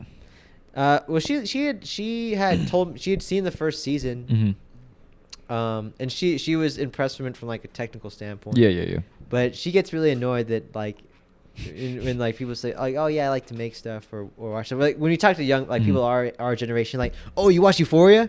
Like, Euphoria is like one of those things where it's like, oh, you think you found something cool and like and it's like you did it. If somebody says that, that's like red flag. It's like we can do a Sam Levinson episode, but about why we don't like him. That'd be great. Yeah, I'd do that. We'll invite him on the podcast so we can have. I've heard so many great things about Malcolm and Marie in a very sarcastic way. Like, I can't wait to see that movie. I feel like Zendaya's face, like most of the time, is like. Yeah. It's just like stern. Like it's just like she just finished sighing, but like in a sense. I still I haven't given up on her, but it's like she needs to like take a shit, but she's like gonna hold it. Constant. I feel like she needs to get out of this thing too, where I feel like she's still just trying to like remove herself from her Disney image. It's like, you're right. The way to really do that is to not fall into some other sort of like niche. It's like to really like diversify your portfolio as a performer She's or in whatever. a few things. Spider-Man. Like she's in Dune, Spider-Man, and Euphoria. What else is she doing? She was in Malcolm and Marie. Malcolm and Marie. I feel like for being like a mainstream actress, that's like not bad. But no, that's the thing, that's like she's playing like the same thing in all of Oh, it. true. to me, Yeah. Which is what's frustrating. But I guess like that's the same thing with like my problem with the Dune and Timothy Chalamet, where it's like at this point he's like aging out of like he can't keep playing like the same sort of like Fuck boy. young man, Yeah. fuckboy role. Yeah, because when did Lady Bird come out? Like 2014? 2017. Okay. But then he also had Call Me by Your Name, and then he was also in Interstellar. He's been playing the teenage boy character for a long time. You know, he's in French Dispatch. I don't know, but Badlands. I gotta We use gotta the make, re- I gotta- make a new Badlands with Timothy I gotta Chalamet. use the restroom real quick. All right, for sure. I- Anthony's crippled. I'm excited. Have you seen Euphoria? No, I haven't. You know what I'm actually really looking forward to? I want to see Midnight Mass. I don't know if you guys like I Midnight haven't, Mass. I haven't heard of it. I don't. Is it a show or a movie? I just heard it's really good. It's from Mike Flanagan. I don't know. Oh, Yeah, Mike Flanagan. He did horror guy. Haunting of Hill House, which is really good, as well as I don't know if you've seen Gerald's Game. Gerald's Game's the one of the girl who's like stuck with the chain in the bed. Yeah. He does like. Did he do Doctor Sleep? Yes. Okay. Yeah. Dr. Sleep. He did Hush. Yeah, the one with Hush. the He did Oculus. I haven't seen Oculus. Oculus is the one with the mirror. Mm. His his movies are. Oh, did he? Oh no, no. I was thinking of the guy who did Trick or Treat. Is that the one with like the The Jack o' Lantern kid. Yeah. The Yes, kid, right? Yeah. What's That that movie's about? funny. I've It's- seen that. it- I remember seeing that. It's an cover anthology.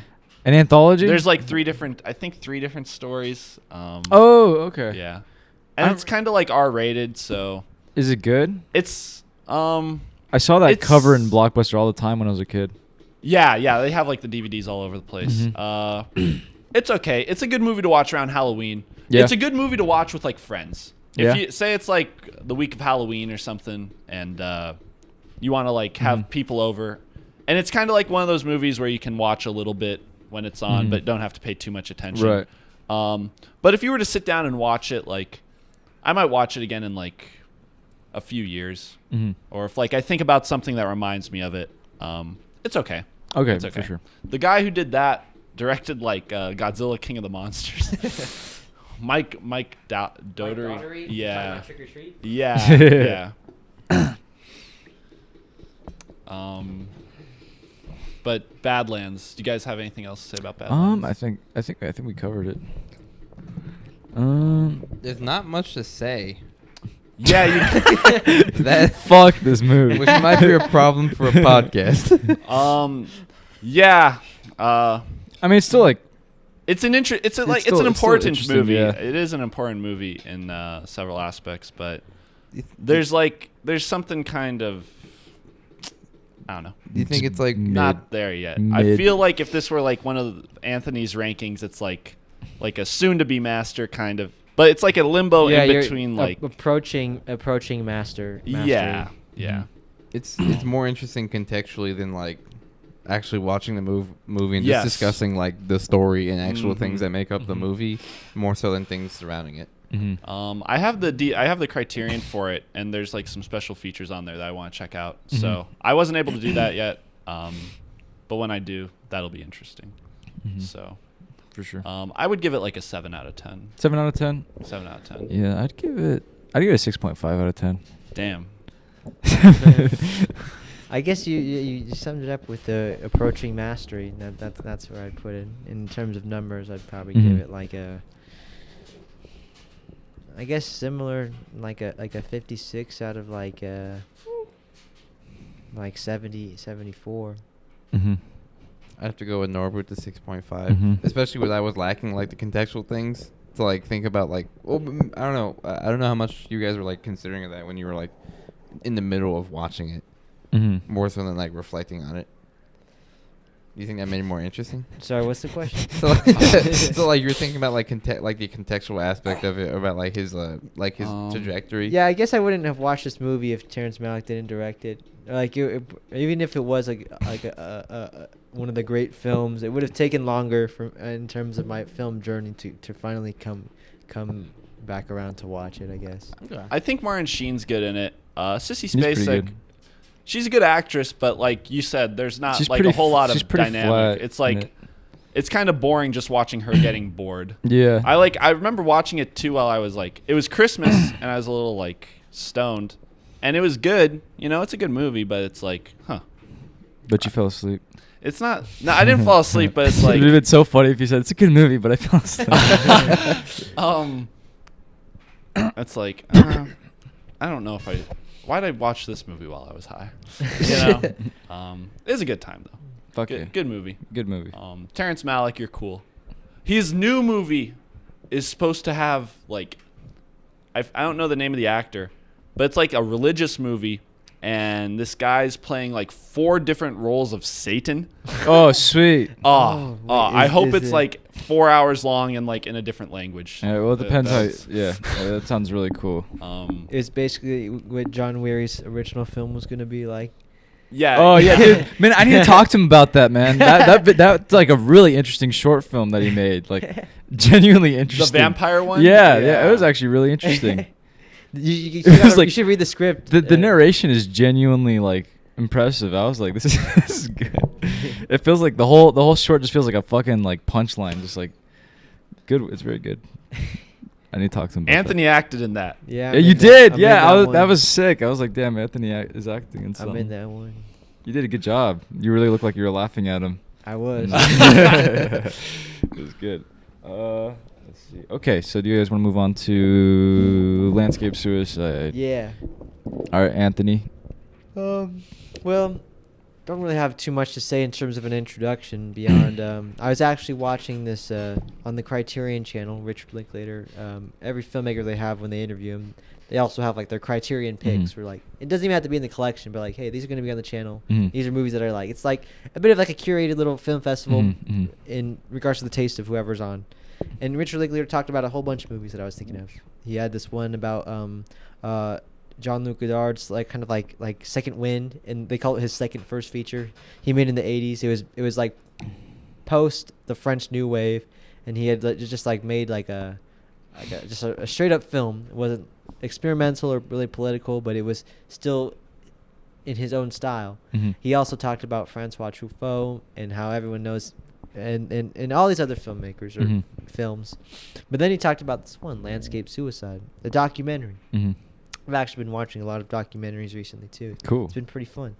But then you said a few things that just made it seem appealing, and first was just the concept alone of a documentary and having a story, but not necessarily like presenting the way it presents the story is through the landscape, right? Mhm. And it's like, Is that how he was describing it? yeah. Yeah. Okay. It's like, what does that mean, you know? And then learning more about the filmmaker. I guess similar to Shane Carruth, he was a mathematician before he started making movies. But then That's right. You did say that. he was also talking about how what's interesting about it is that they feel, in a sense, very isolated. Like he would shoot it himself. He Mhm. would do the sound. He would do it all by himself. And in a sense, that's all you don't really need a crew for a documentary like that, Mhm. right? It's just talking heads and landscapes.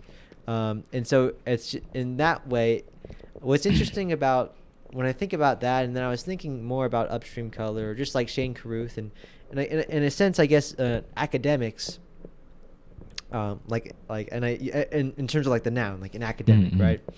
It seems like the whole culture of academia seems to be reveling in research, right? Mhm. That's all you really do. You research and you learn, and you write papers about it, and you study and you test theories or whatever. Mhm. And you know, as a mathematician, it's all about in specific beyond just any sort of academic. It's interesting that he's a mathematician, which is a lot to do with I guess you would say fact, right? Mhm. Um, Like logic. yeah, logic. Mhm. And so just learning about that made me want to check out the movie, and the movie didn't disappoint. I thought that it was actually and you were talking about Angel in terms of like the way they didn't just present like these stories of these murders or whatnot, but in a sense, I wouldn't even necessarily call it like giving the murderers humanity so much as reminding us that they are still human, like by just like having these recreations. And I guess that's another thing too, like the talking heads they do of like the murderers, they're just recreations, but of actual of the transcripts of what these people had said in their interrogations. But then, in terms of as a film, the idea of what's different about film than like say a painting or a photograph or a piece of music or architecture or whatever, is that you have the idea of the juxtaposition of images, right? At any moment, you can show anything else you want, you know, and you should use that to your benefit in order to tell a story, right? And I like the idea of one murder that's in a sense very intimate and personal, and the other one that's almost very brutal. But both are shown like, but this is the place where it happened, and it doesn't really tell you like, but beyond like what like the information like from like the reports like that he was wearing their skin or whatever stuff and whatnot. It doesn't really go into the why, but literally like I guess in literal terms, but in a sense by showing you the when and where. The where, I The guess, where, more yeah. importantly, that's the why part to me, and yeah, that was cool. And then it's just the idea too of a still frame for a long time. It's very hard to execute it properly, and so it's just nice to see a movie that just does that. You know, it shows you something, and it's not afraid to show it to you for however long it needs to be shown in order for you to understand. It might just be a tennis court, but like, all right, this is, in a sense, that right there transports you into the world of the story of this thing that happened more than like an exposition. Any sort of exposition really could, right? And then I was thinking about on the drive here too about like stories and directing or like in a sense. Oh, well, it's because I was thinking about Waking Life. It's the thing they were talking about movies and all that, but then they also say, like, it's not just, like, like stories work better in literature, but, like, jokes do, too, where it's better just, like, tell somebody a joke than, like, show a joke, because, like, you talk about a joke about, like a rabbi and like, a priest, they walk into a bar, you can tell that, and everybody thinks and they can imagine in their head. But then now, if you show that in like a film, you're showing a specific priest, a specific rabbi, a specific bar, a specific time, you know, in a specific way, where it's like in landscape suicide, by showing you the specific landscapes, it feels like a murder that's particular to this type of area. Right. But in a sense, having the two murders in itself, that in itself is a juxtaposition, right? One of them feels, you almost sympathize with the girl, right? You feel bad for her that she herself feels like a loser and like she feels like she has no way out. Where in the other one, it very is like I guess for me it's very abrasive. Where it's like it shows you before you even see him talk or anything. It shows you like the text of like he would eat the body parts and you know like you know he definitely has like some beyond murdering people. So there's something else that's wrong with him. But then also too, it's just a to me genius too. Just like, all right, what's the type of place where this could happen? In like a blizzard, right? It's cold. It hurts already. That's why it's so much more brutal. And I just said a whole bunch of words right there. So what did you think about the movie, Norby? I found definitely the most interesting parts to be looking at the landscapes themselves, and thinking and thinking about the murders as well, and just more, but just about the reality of the situation and what it's like to live in that place. I mean, that's where my mind was when I was thinking of it. Also thinking about the sound effects, like wondering if that was like actual natural sound effects or if they put that in later. I was thinking about that too. Yeah, but it recontextualizes it because I forgot that you said that it was made by a mathematician, and that reminds me of when I was taking a documentary class with Charles Burmeister, because that whole thing was like I don't want to say it was like a prank, but the goal going into it was like the way he described it to us, it was very secretive the way they did it, but he wanted to like combine documentary filmmaking with I forget what kind of science it was, but we had like an actual science professor there, and it was, I don't know if it was sociology or something, but he wanted to find a way to combine those two and have those two like dictate how to go about the filming process. And so he was teaching us like science terms. I forget what the fuck, like codes and stuff, like how to come up with like codes to not like actual like coding, like computer coding, but like science code. So like I don't know, fuck, what's a good example? Just like random words, basically, so like pointing, and like you just focus on like anybody pointing in like the footage and shit like that. So just like random stuff like that. But it just, where was I going with that? People who aren't like necessarily like label themselves as like creative people going into filmmaking and making something and seeing where their headspace is at is very interesting. Like here, like it felt very logical, you know, like we were talking about logic, like I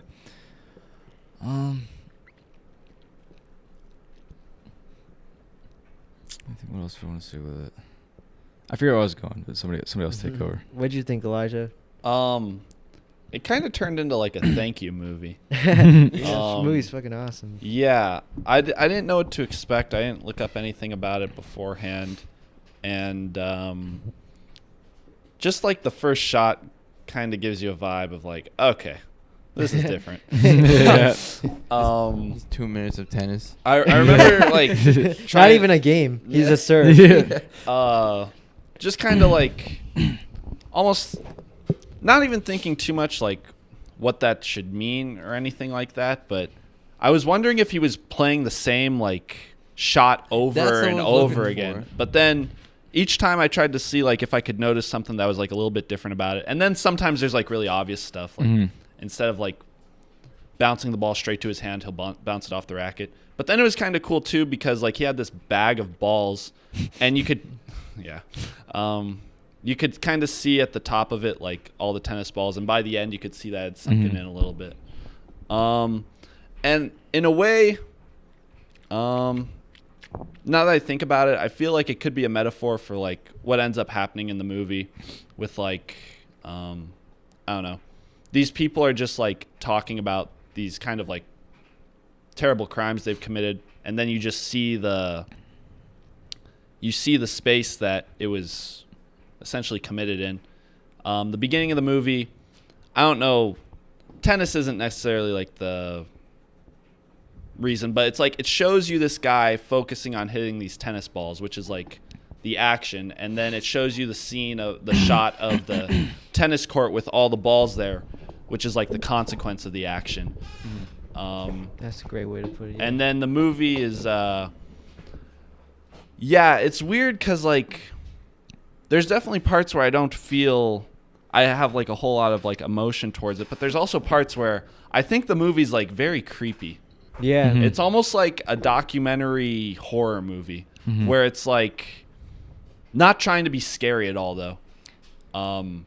It's like what, and I guess it was more particular to me, but like sometimes when like things are presented in a very frank way, or like you're with somebody that's very just serious, that in itself is kind of scary. Like when something is like devoid of humor, it just doesn't feel right, or like it doesn't feel right, and that's how the movie feels. Like the whole time you're just like, it just it makes me feel like I'm reading about like the history of humanity from like some sort of like Earth dictionary.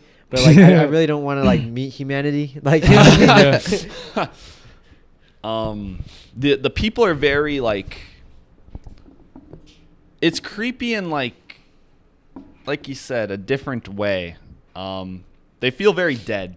Yeah. They feel like people who like have like kind of like lost hope.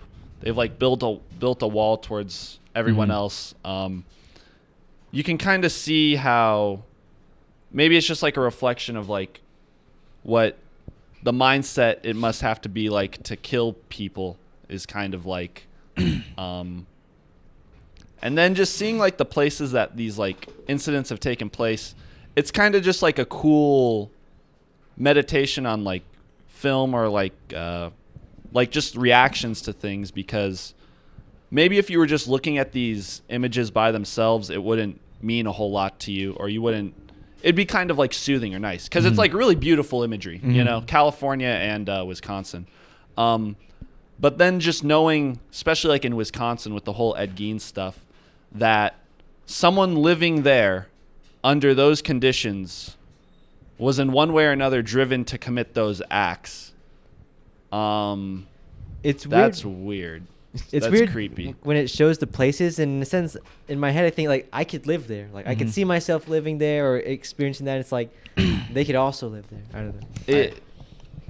Oh no, I was saying like I was thinking about how you said like action and consequence, and I think I don't know if they were like actual like taking like scans of like the Notebook, but I don't know if you saw like the news press about either both of the killers, but and even afterwards it showed like this essentially just like the pseudo suicide note from the female killer, pretty much just saying like, I hate myself. I really wish like the letter to her mom. You still love me. And I was thinking more so about like and I guess that whole movie's about action and consequence, but like the real like creepy thing, like the factor of it is like the consequence is the relatively small scope of press in comparison to just the continual existence of these landscapes. And I think that's where I'll end off, guys. Oh yeah, it's time for you. No worries. Thank you guys again for Hey, no having me on the problem. Thank No you, problem, Ansel. man. Thanks for being here, man. I didn't speak that much, but it's just because you guys are interesting. We need to get you back on. Yeah.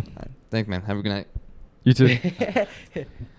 Badlands. Any last thing you want to say on the podcast before you head out?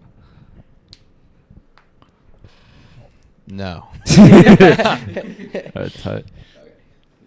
Later. Let's see. Peace out, man. Have a good I'll one, probably see Angel. you. Get home safely. Yeah, man. Later, man.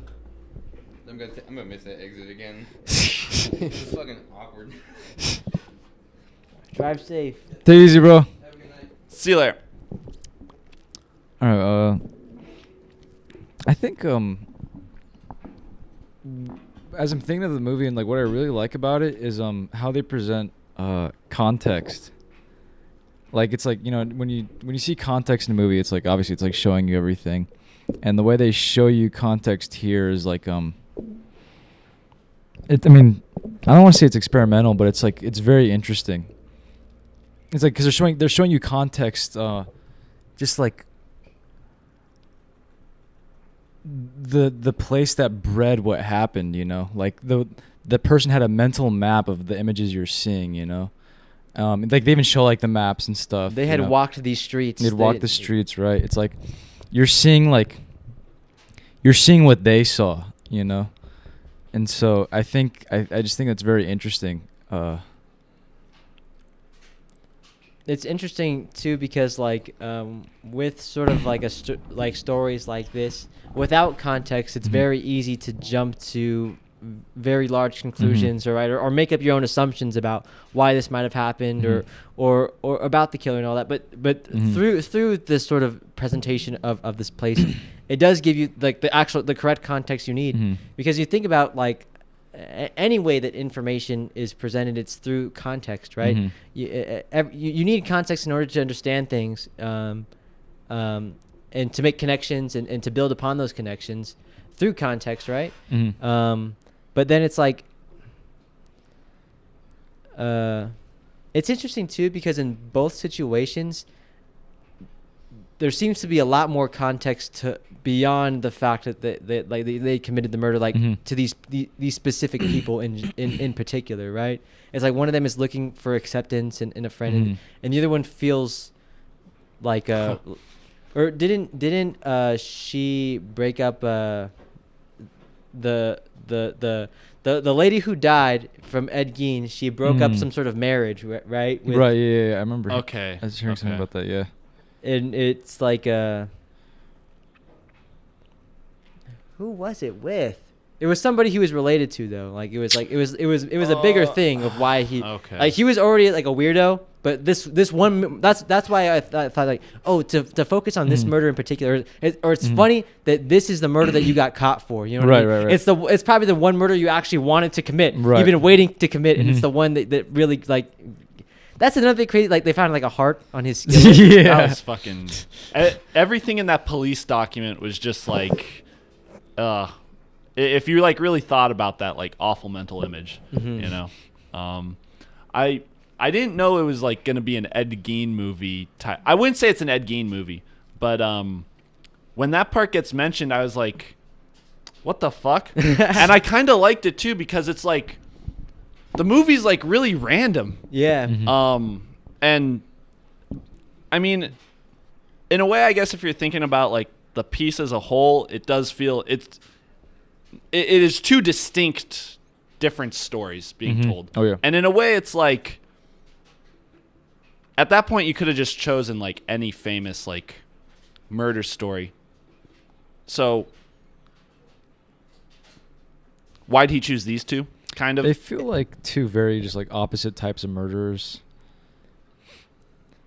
Like they're both purposeful, but like for very different reasons and for very different types of people. It's like he just kind of decided to choose two things that weren't. It wasn't specifically because he.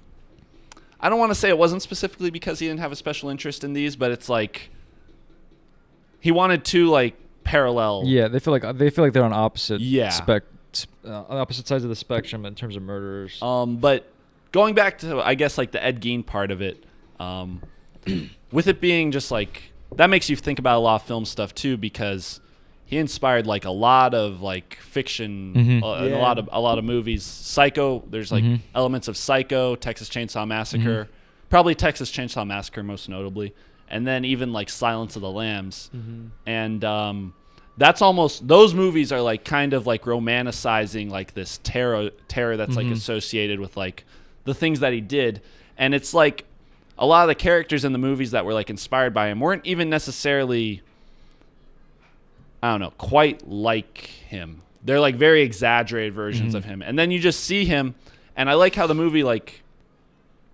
it's so plain about it. Yeah, he's just like in a way there's like if you didn't know it was Ed Gein. That's I guess what you're saying about context a little bit. If you didn't know it was Ed Gein, it's just like it'd be very boring. It'd be like, what is this? This guy's just and I don't know. Maybe that's the way like a lot of that stuff really is, and it's just kind of like society that like romanticizes those stories. Yeah, that's I wanted to in terms of like that's probably exactly what they did is they took the story without the context of really what it was and they made it their own thing. But I don't know. I was thinking too about what you were saying and how it feels random, but it's almost like in like in the true randomness, it's almost like this perfection of it's like it doesn't feel random, but that's what actual real randomness is. And that's how it feels, and that's what makes it interesting that he was a mathematician. Where it's like it makes you think of Mr. Gregorich and when he used to do with the random thing, you know. He definitely had to be thinking about those things, and with like action and consequence too, that's pretty interesting because like someone who's like involved in that field, you know, in a way, I think like those people, you think about things very formulaically. So you guys should probably get closer together. So you guys aren't like so wide on the screen. Oh, okay. Yeah. We're on two opposite ends of the Two spectrum. opposite sides of the spectrum. Nor be blocking the shot. Yeah. Oh yeah. So just like action and consequence, and that's like what math is kind of, you know, that's like what a calculator does. And input and result. yeah, it's like you ask like a mathematician, okay, like make a scary movie. Well, I'm just going to use establishing shots and insert shots and talking heads. It's interesting because he's mostly a documentarian as a filmmaker. I looked him up afterwards, but I guess I don't know. I got to see more of his work. I definitely want to check out more of his work. But I saw some stuff like from like he made a movie in 2014. It's oh shit! It's like a 2-hour documentary about clouds. But it's just clouds. So I'm just it's fun. It's funny that he makes stuff like that, but then that he could also make something that seems to in a sense, derive some sort of Mhm. actual narrative point. I don't know. It's a cool movie. It is pretty cool. Did you think about the temperature at all? What do you mean? Like, I remember, maybe not so much with like the California stuff, but like when they go to Wisconsin, thinking about like all that snow Mhm. and like what it must have felt like to be outside, and like, maybe for me, I'm like, I've never been to like a place Mhm. under those conditions really. And I know sometimes when I see pictures of places that are like snowy or like very cold, I don't really think too much about like, it's probably like negative something degrees outside Mhm. and how like awful that probably is. And then there's like a thing in there too where some weird shit in the document about like how there was like some body part that because of the cold it was like sturdy, Mhm. and like I don't know how awful those conditions can be. I think it definitely makes a public, like, for like a pub, like an entire city, like an entire city living in cold. I think it definitely makes it more stern. There's more. I mean, like, I think of like Russia or like Chicago, or like even like Don. He came from like a really like the buttfuck nowhere town, but it was also cold as fuck. So it seems like all those people are a little bit more like serious. It toughens you up. Mhm. It makes me think of like people from New York. Mm-hmm. Like you're just living in like very not nice conditions for Mhm. your body, and you just gotta deal with that. Like Mhm. you can't fucking move, and that just like inherently probably like affects your personality. Right. And then like fucking LA is like very like cushy, yeah, yeah, People are very like almost spoiled there. Comfortable. Mm-hmm. And then just like the way that they made like the actor and the actress look, she's like not. I wouldn't say she's strung out, but she doesn't look happy, but she also doesn't look like miserable. Mm-hmm. And then Ed Gein just looks like life. What do you He's mean? experienced life. Like He has the actor. He didn't look quite like how I'd expect him to look, but he also did have like a very stern look to him. Like his face was very like. I saw. I don't know how to describe So it.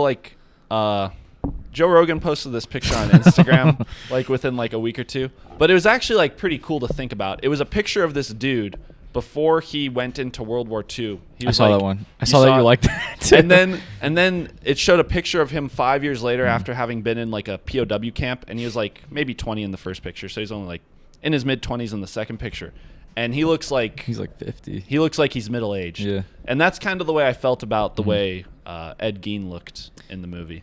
That's why I like The Master. It's a little off topic, but it's like, in a sense, Joaquin Phoenix is supposed to be playing like this young man who was in the World War II, but he's like almost 40. But it like fits that he's just like aged like He does, yes. unnaturally.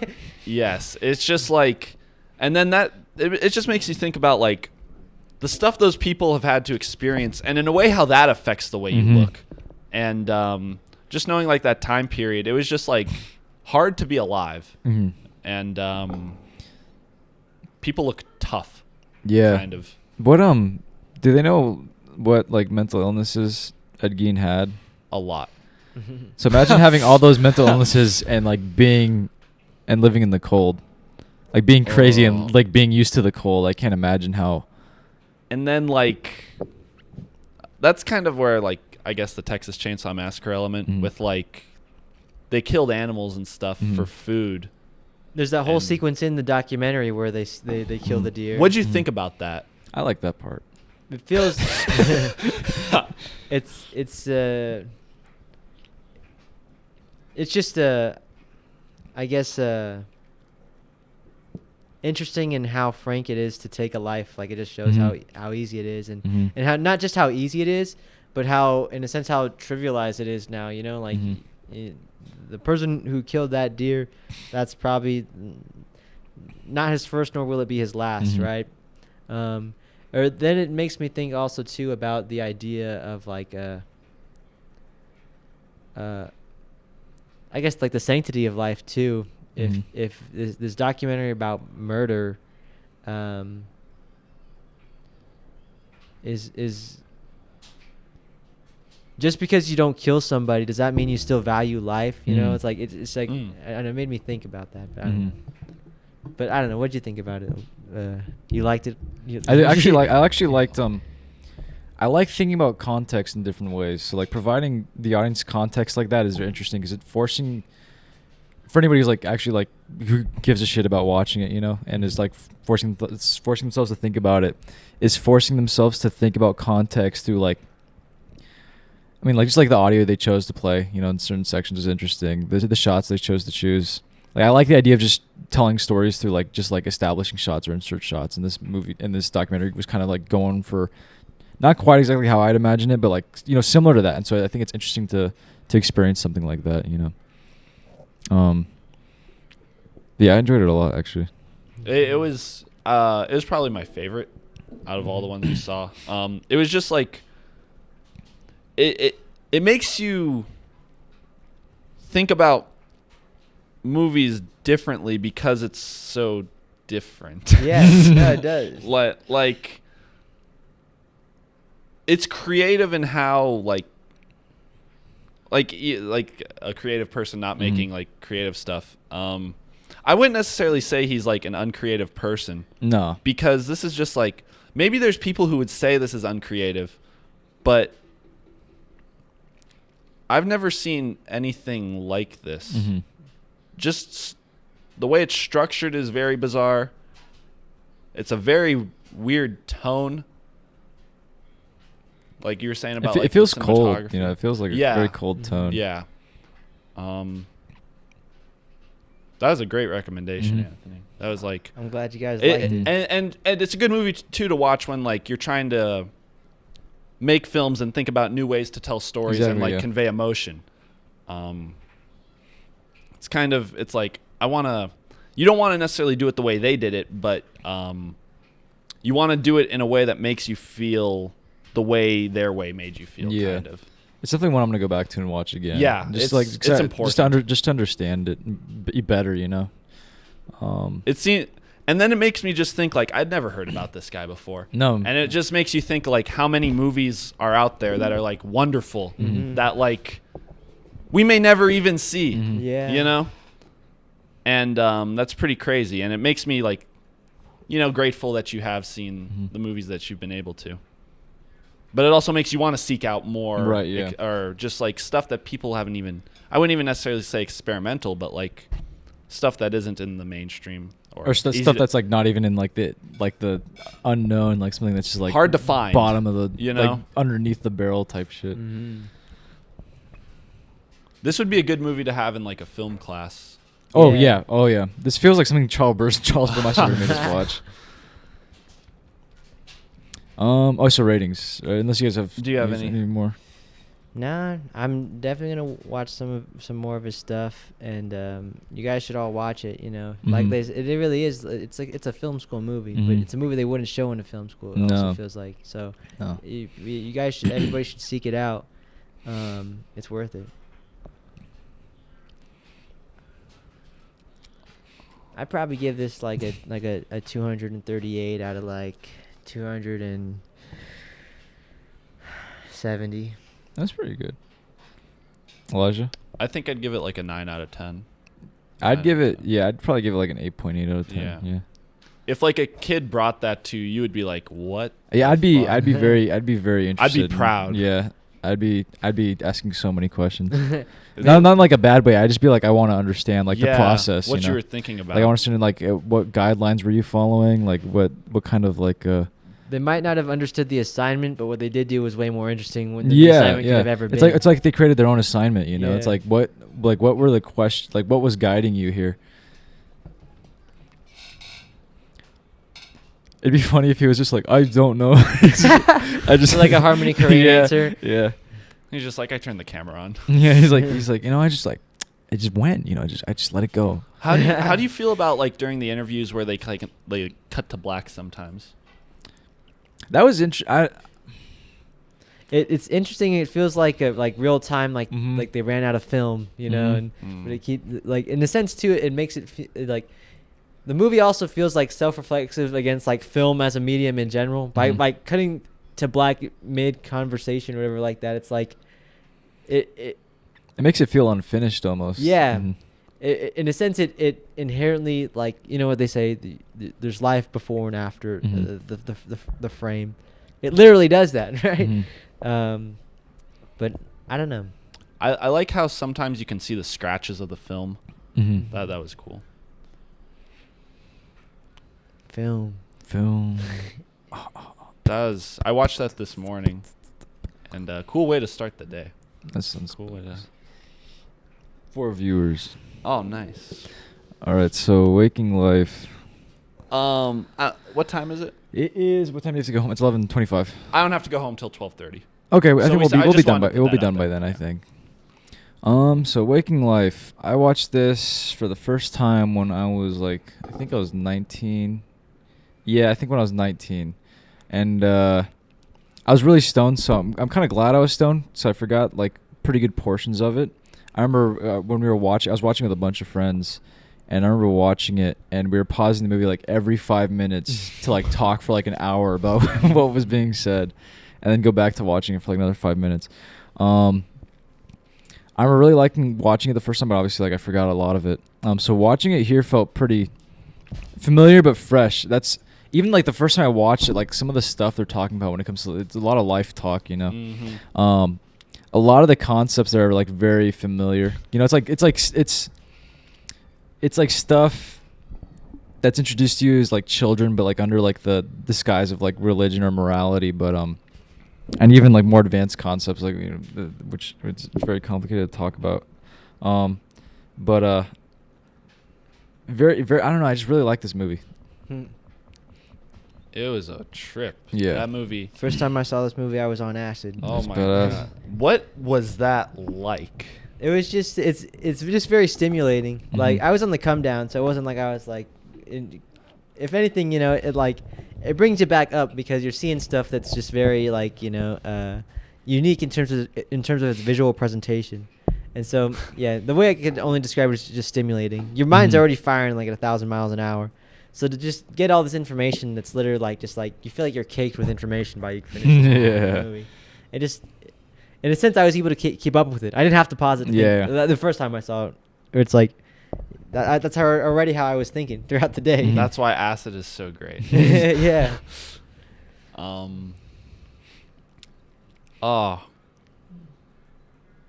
Yeah, this movie's great. Mm-hmm. I didn't realize that the animation style was so unique going Mhm. into it. I guess I'm not too like well versed in how to like describe different styles of animation, but I thought it was like something I'd seen before. And What do you that's mean? like I thought it was going to be like something I've seen Oh, before. okay, Like gotcha, a style gotcha, of gotcha, animation gotcha. that I've seen before. And it's like nothing like that. Mhm. And we were talking about that a little bit Yeah. with like what it's called rotoscoping. Rotoscoping. Mhm. It's not just rotoscoping. I mean, go ahead. I'll talk about it later. But like the style is so like effective towards like the tone of just like what a dream feels like. Mhm. It's like a dream is like life, but like psychedelic life, where it's Mhm. like your mind is almost like you don't have to like take a drug sometimes to like feel high, but Mhm. like the chemicals in your brains are all the chemicals in your brains are drugs, kind of. Yeah. And but it feels like it makes it feel very spiritual, Mm-hmm. very beautiful. But it's also not just like they're talking about like serious things as well. Yeah. Mhm. And there's parts where the animation like it fits that so well. Mhm. It feels like there's parts that are like bad trips, Mhm. you know. There's that part where the professor dude with the glasses, Mhm. his face is like changing shapes and stuff, and it's like kind of going Which one? There's a few. near the things. beginning. Is it the guy talking He's- about evolution? I believe so. Yeah, I like that part a lot. And then there's the part where he's talking to some girl about a dream and just a bunch of weird shit's happening. It's like towards like it's when he's talking to her about like I'm in a dream right now, aren't I? Oh, that He's- part is so sick. And then there's the part with Luca or Luca or he has a really great voice. Oh, I love that dude's voice. His eyes pop out. Oh, is it the? He has like What does he look like? What does he look like? He almost looks like Kramer from Seinfeld. Okay, yeah, that part on the Yeah. bridge. Yeah, that part. Yeah. There's so many parts that I like in this movie. Oh, and then just like Oh, is that the one where he talks about like living life and understanding life? Mm-hmm. You know, like he's Oh. saying like they said he was saying they say you can't live life and also understand it, but he says Yeah. like he's like I reject that. In fact, I disagree with that or something. He said, I partially disagree Yeah, with that, which means I partially dude, I love that shit. agree with it. Oh, dude, the dialogue is so fucking good. the dialogue's amazing. Oh, dude, the dialogue is like next level. I'm really glad that like if anyone was to make this movie, it was Richard Linklater. Mhm. Like he is like the perfect voice to present something in this way. You know, it's very it has the danger of being like pretentious or just Mhm. like very like overbearing if like you just want to show how smart you are, but Right. it never feels like it feels. No. It literally feels like the cinematic like representation of curiosity. Yeah. You know what I mean? If this is like what the Joe Rogan podcast in a sense like strives to be, you know? Mhm. Yeah. Damn, that's a really good way to Mhm. describe it. It's like Joe Rogan saw Waking Life when he was like really stoned, Yeah. and he's like, I need to do that. You know? It literally has Alex Jones in it. Everybody. That's- Yeah, everybody's in that's this fucking fucking movie. nuts. That's all right. I guess. What's your favorite segment though? That's so fucking hard. I forget some of the ones near the middle. I remember really liking the one where they're watching the movie. What's it called? It's called like the Holy something. Fuck, I kind of forget that part. It reminded me of the Holy Mountain, kind of. Uh-huh. They turn into fucking clouds, though. Oh, that was part, wild. Okay, that part is so cool. Fuck, they're talking Oh, about. they're having a they're talking moment. about the They're moment. They're having- talking The about holy having moment. Yeah, the holy moment. That moment. part is so cool. That part is sick because it's like, fuck. I wish. So how did they describe the holy moment? It's like they said they want it to be like as now as possible, like to be right in the moment. You just have to be present, but then they're like, but then the guy says to him, he's like, if in a sense it's not polite to have those moments because like you might cry or like you'd be emotional. He's like, well, why do you cry? It's like, well, I guess I'm prone to crying. But then they keep talking about it. It's like, do you want to just have a moment right now? It's like, all right, let's have a moment. Oh. But then as they're having the moment, they talk about like, all right, but there's layers to the Yeah, moment that part was happening because cool. like you're trying to have the moment, but you in fact the fact that you're like trying to have that moment Mhm. is in itself a sort of moment. But then that you're still trying to experience and be present. All that then ends with them in the That is Yeah. cool though, because like, have you had those times where like you're really enjoying something, but you don't realize you're enjoying something because you're like so trapped into it. But then you realize you're enjoying something, and that kind of takes you out of enjoying it because you realize like, kind of like your brain's playing a trick on you, and then it like fucks with like the way you're thinking. I've had that like when I watch movies a lot. Like, it's kind of like what you were saying earlier about like AI, where it's like you're trying to enjoy the movie, but there's so much that the movie. Once you start to realize like how many layers there are to it, it's like what do I focus on? Yeah. Kind of. Yeah, there's a lot. Fuck, there's a lot. Oh, But I don't know. There's yeah, I know this movie. It's Okay, hard. I wish I guess- should have written something for this movie. could we try and like go in like order? Sure, Of, yes, like from the kind of beginning. like the skit. So it starts off where it's like It starts off with the Orchestra. the orchestra. I mean, it starts with the Okay. two The kids. No, the rehearsal. kids. The kids. Oh yeah. they're doing the thing where The it's dream like, is destiny. Dream is destiny, Mm. and he does the thing where he floats a little bit off the ground. Yeah, he flies, and that's when like the dream like he wakes up from it, right? and then he gets off at the airport, right? Or is it the music thing? So it goes straight to the orchestra practicing Okay. part, Okay. which is looks They very were cool. cool. Yeah. Oh, so just before we get too into it, except before I forget, I was hearing Richard Linklater talk about this movie, and he said that he's had the idea for this movie in his head for like a long time, like before he ever made his first movie. So it's been like in the works in his head for a Okay, long ass okay. time, but he just he was thinking about how to make this movie. And he just didn't think it would be possible to do. And he was with some buddies or like some colleagues, whatever, and they were working on this new animation style. And all of a sudden, it just all clicked for him, and so and he got the movie made. But yeah, the animation style is interesting. So it's like rotoscoping, and I don't know how they do the rest. It's like it looks like they filmed it for sure. Yeah. For the rotoscoping. The animation for like the way they move the backgrounds, everything else is very it looks very complicated. Yeah, it feels like a combination of rotoscoping with like some very advanced compositing, Mhm. where it feels like multiple layers being worked on at Mhm. once. it's like beyond the actual human layer. That's probably the only thing that's really rotoscoped.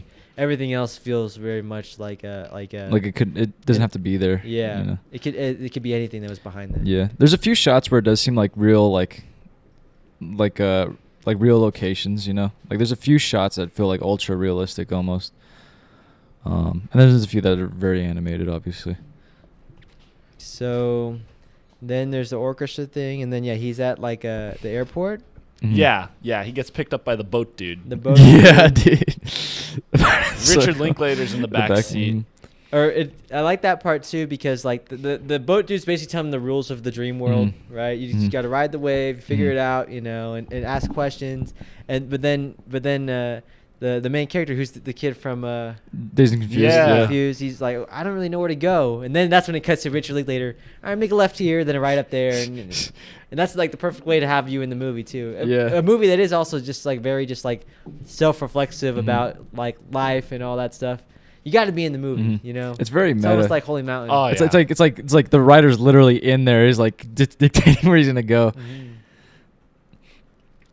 And then what happens from there? He gets hit by the car. Yeah, then he wakes up again. And then is that when he like talks to that one professor? I think so. Yeah, he like walks and The one about evolution? Yeah, I think so. Yeah. Neo-humans.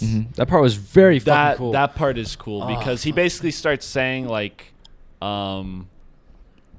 was saying some very current shit. Humans have like the way evolution was. Humans basically like had very like animalistic desires to like fulfill happiness in their life, but it's like as we evolve, it's like the new things we're gonna like strive to like normally have are like justice, righteousness, stuff like that. He was talking about like two different forms of information, right? He was talking about like the way we've been evolving is like natural evolution, and talking about how the future of evolution isn't just me natural. Like we're gonna maintain. He's saying we're gonna maintain natural and also have he's saying analog and digital basically. Yeah. So like technological and natural, which is kind of like some stuff they're looking into right now, like Neuralink and stuff like that, like trying to evolve side by side with like AI and the internet and stuff like that.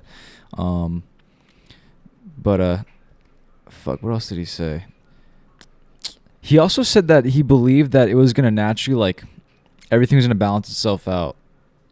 Like we weren't gonna have like selfish desires in the future, which is, I mean, as the way the world is right now, it's kind of a big call just because of the way corporations work. It's like everything's very money driven, you know. So we'll see how that goes. It is interesting watching this movie now, but at the same time as current and relevant as a lot of stuff in the movie is, it definitely does feel like a Y2K type of movie where it's like, it's the 21st century, wake up, everybody wake up, you know? It came out in 2001, right? Yeah. That's crazy. Yeah. All right, so he has that conversation, and then I know there's the Ethan Hawke one soon after that. I don't think it's right after that No, one. there's don't one think- more in between. It's not the one with the guy who sets himself on fire. No, that one's no. That one I think's after the Julie Delpy one. Oh, He talks to the lady. Yeah, the the lady. lady. Oh, she says some interesting shit about words. She says like words are dead. Yeah, which is like I remember thinking like Clarence Gilliard said they're alive. No. That like made me think for a little bit. That stuck with me for a while, and I feel it's like words are dead, but like words are tools to communicate ideas, and so like a word itself doesn't really mean anything. Words become antiquated. Like that's the whole thing about vernacular, right? Like we still communicate through some sort of language, but language in itself has to evolve to meet the level of or the complexity of ideas that we sort of talk about in the day to day, right? And so as time progresses, as information becomes more accessible, and in a sense our baseline for knowledge grows, language has to grow, and so words in a sense do have to, not so much as die like as from murder, so much as they die from old age, right? Right. But in a sense, the way I think of it too sometimes is that like we talked about this last time, but like about memes or the way that information in culture is now, it's like there aren't words for certain things anymore. It feels like, right? Or even certain communication is we're so visually literate now that like a word can't really necessarily communicate the same thing as like even like an emoji or something can sometimes, right? At a certain moment. So yeah, I don't know. What were you thinking about it though, Elijah? It made me think about the idea of like words being dead, and it kind of like affected me for like, I forget. Did you when feel I saw it. betrayed? I was just, I would read stuff and not think about what it meant, What do you which mean? is really weird. Like after you heard that, or No, you like just kind of noticed- like after I heard that, and I think it was almost like a subconscious thing, which is weird. But What like, do you mean by that? Like so they it's felt like you dead? read something and you like just think about the word itself. Like, okay, I say water bottle, and when you hear water bottle, bottle. you just hear water bottle. Mhm. You don't think about like the water bottle, which is like, then it makes me think like, I wonder if there's like times where that happens in life where you get so caught up in not necessarily like, language is essentially like a sound means this. This sound means that. This sound means that. But like really specifically focusing on what the sound is itself and not like what it signifies. That's like how words could be dead. Right. Yeah. But if like words can still communicate an idea, then they're like inherently, they are alive or alive. So I think to she speak. was. I wish I remember that part a little bit better. But I remember she was saying that they're dead, mostly because it gets like lost in the sauce. Yeah, like that the makes idea, you know, sense. like the true meaning can be interpreted, or what you say can be interpreted in so many ways by different people. And then it's just cool to like have something like that in there too, because like half of these like monologues or all of them are like very dense. They're jumping from like intense idea to intense idea in like each of their little like vignettes that they have. And in a way it's almost like a disclaimer kind of. What do you mean? Of just like, there's going to be a lot. People are going to be saying a lot, you know? And it just made me think about language a lot. Yeah. You know, which is cool. I think it really helped watching it this time, understanding that this was like a lifetime of just like thinking about this movie. Like I wonder how much of it was written, or like how many different drafts, or what the whole writing process was like, or even like getting the people involved. Like, Yeah. you know, it seems like there's a. Go ahead. Or no, it just, to me, I wouldn't even like, maybe it's like written in terms of like a structure or certain ideas of maybe things to talk about, but a lot of it really did feel like he just curated the sort of people he wanted to feature. Yeah. And they kind of, because each one seemed like to be very knowledgeable or very passionate about whatever they were talking about, which is like, I don't even know if he could really write that. Then he just has to know them or have. It almost just really feels like we're seeing into a sort of conversation he had with them. Right. Yeah. And I think even the way that people sound, like I don't hear people like talking like that anymore. You know, or I mean, they're all really smart people, but I talked to Kate a lot about just like noticing how people talked in the 90s and just like listening to people talk from like before. Like social media, or like just before like how big technology has gotten, when people were like really just talking to each other all the time, and how impressive they were. Like people genuinely were like impressive to listen to. Like listening to people talk from like the 90s, like even people look like losers could like talk so well. It was very interesting. And like nowadays I just noticed like it's very rare to see like interesting talking people. Like it's so weird. It seems like more and more people are going on like autopilot or something. I don't know, but like seeing interesting conversations in the wild is like There's a whole never, you know, There's I never a whole see section that. about that, about like the girl who's Right, exactly. Wants I bet that was to be present. Which part was that? It's like halfway or like towards like past halfway. It's right around. I think it's before he talks to the girl who wants him to be in her sitcom show. the girl who like stumbles into him when he's like going to like the subway, and she's like, "Oh, I'm sorry. I just want to have real human moments with people. Like I feel like I'm just like an ant." And he's like, "Whoa, yeah. I've been feeling like an ant. I know. Like, thank you for saying that. Actually, They kind of hit it off. they hit it off. Yeah. Okay. I like that part where he's like, he realizes he's in the dream. Like he looks at his watch.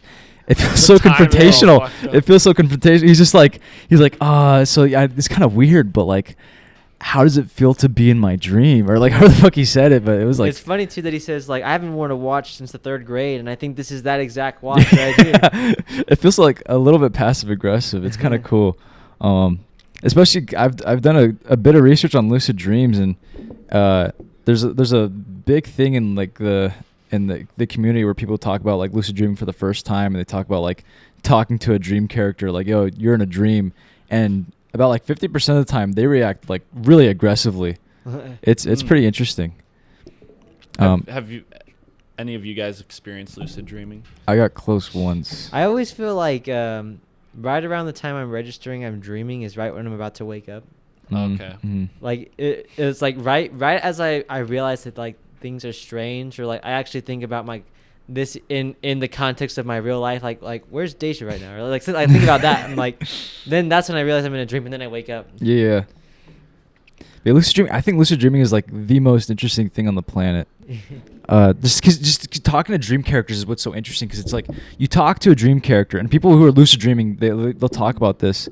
I mean, I'm not an avid lucid dreamer, but I've read it a lot online. They'd go and talk to a dream character, and when you talk to a dream character, you're basically just talking to yourself. You're not talking to anybody. It's your own brain, and you're dreaming.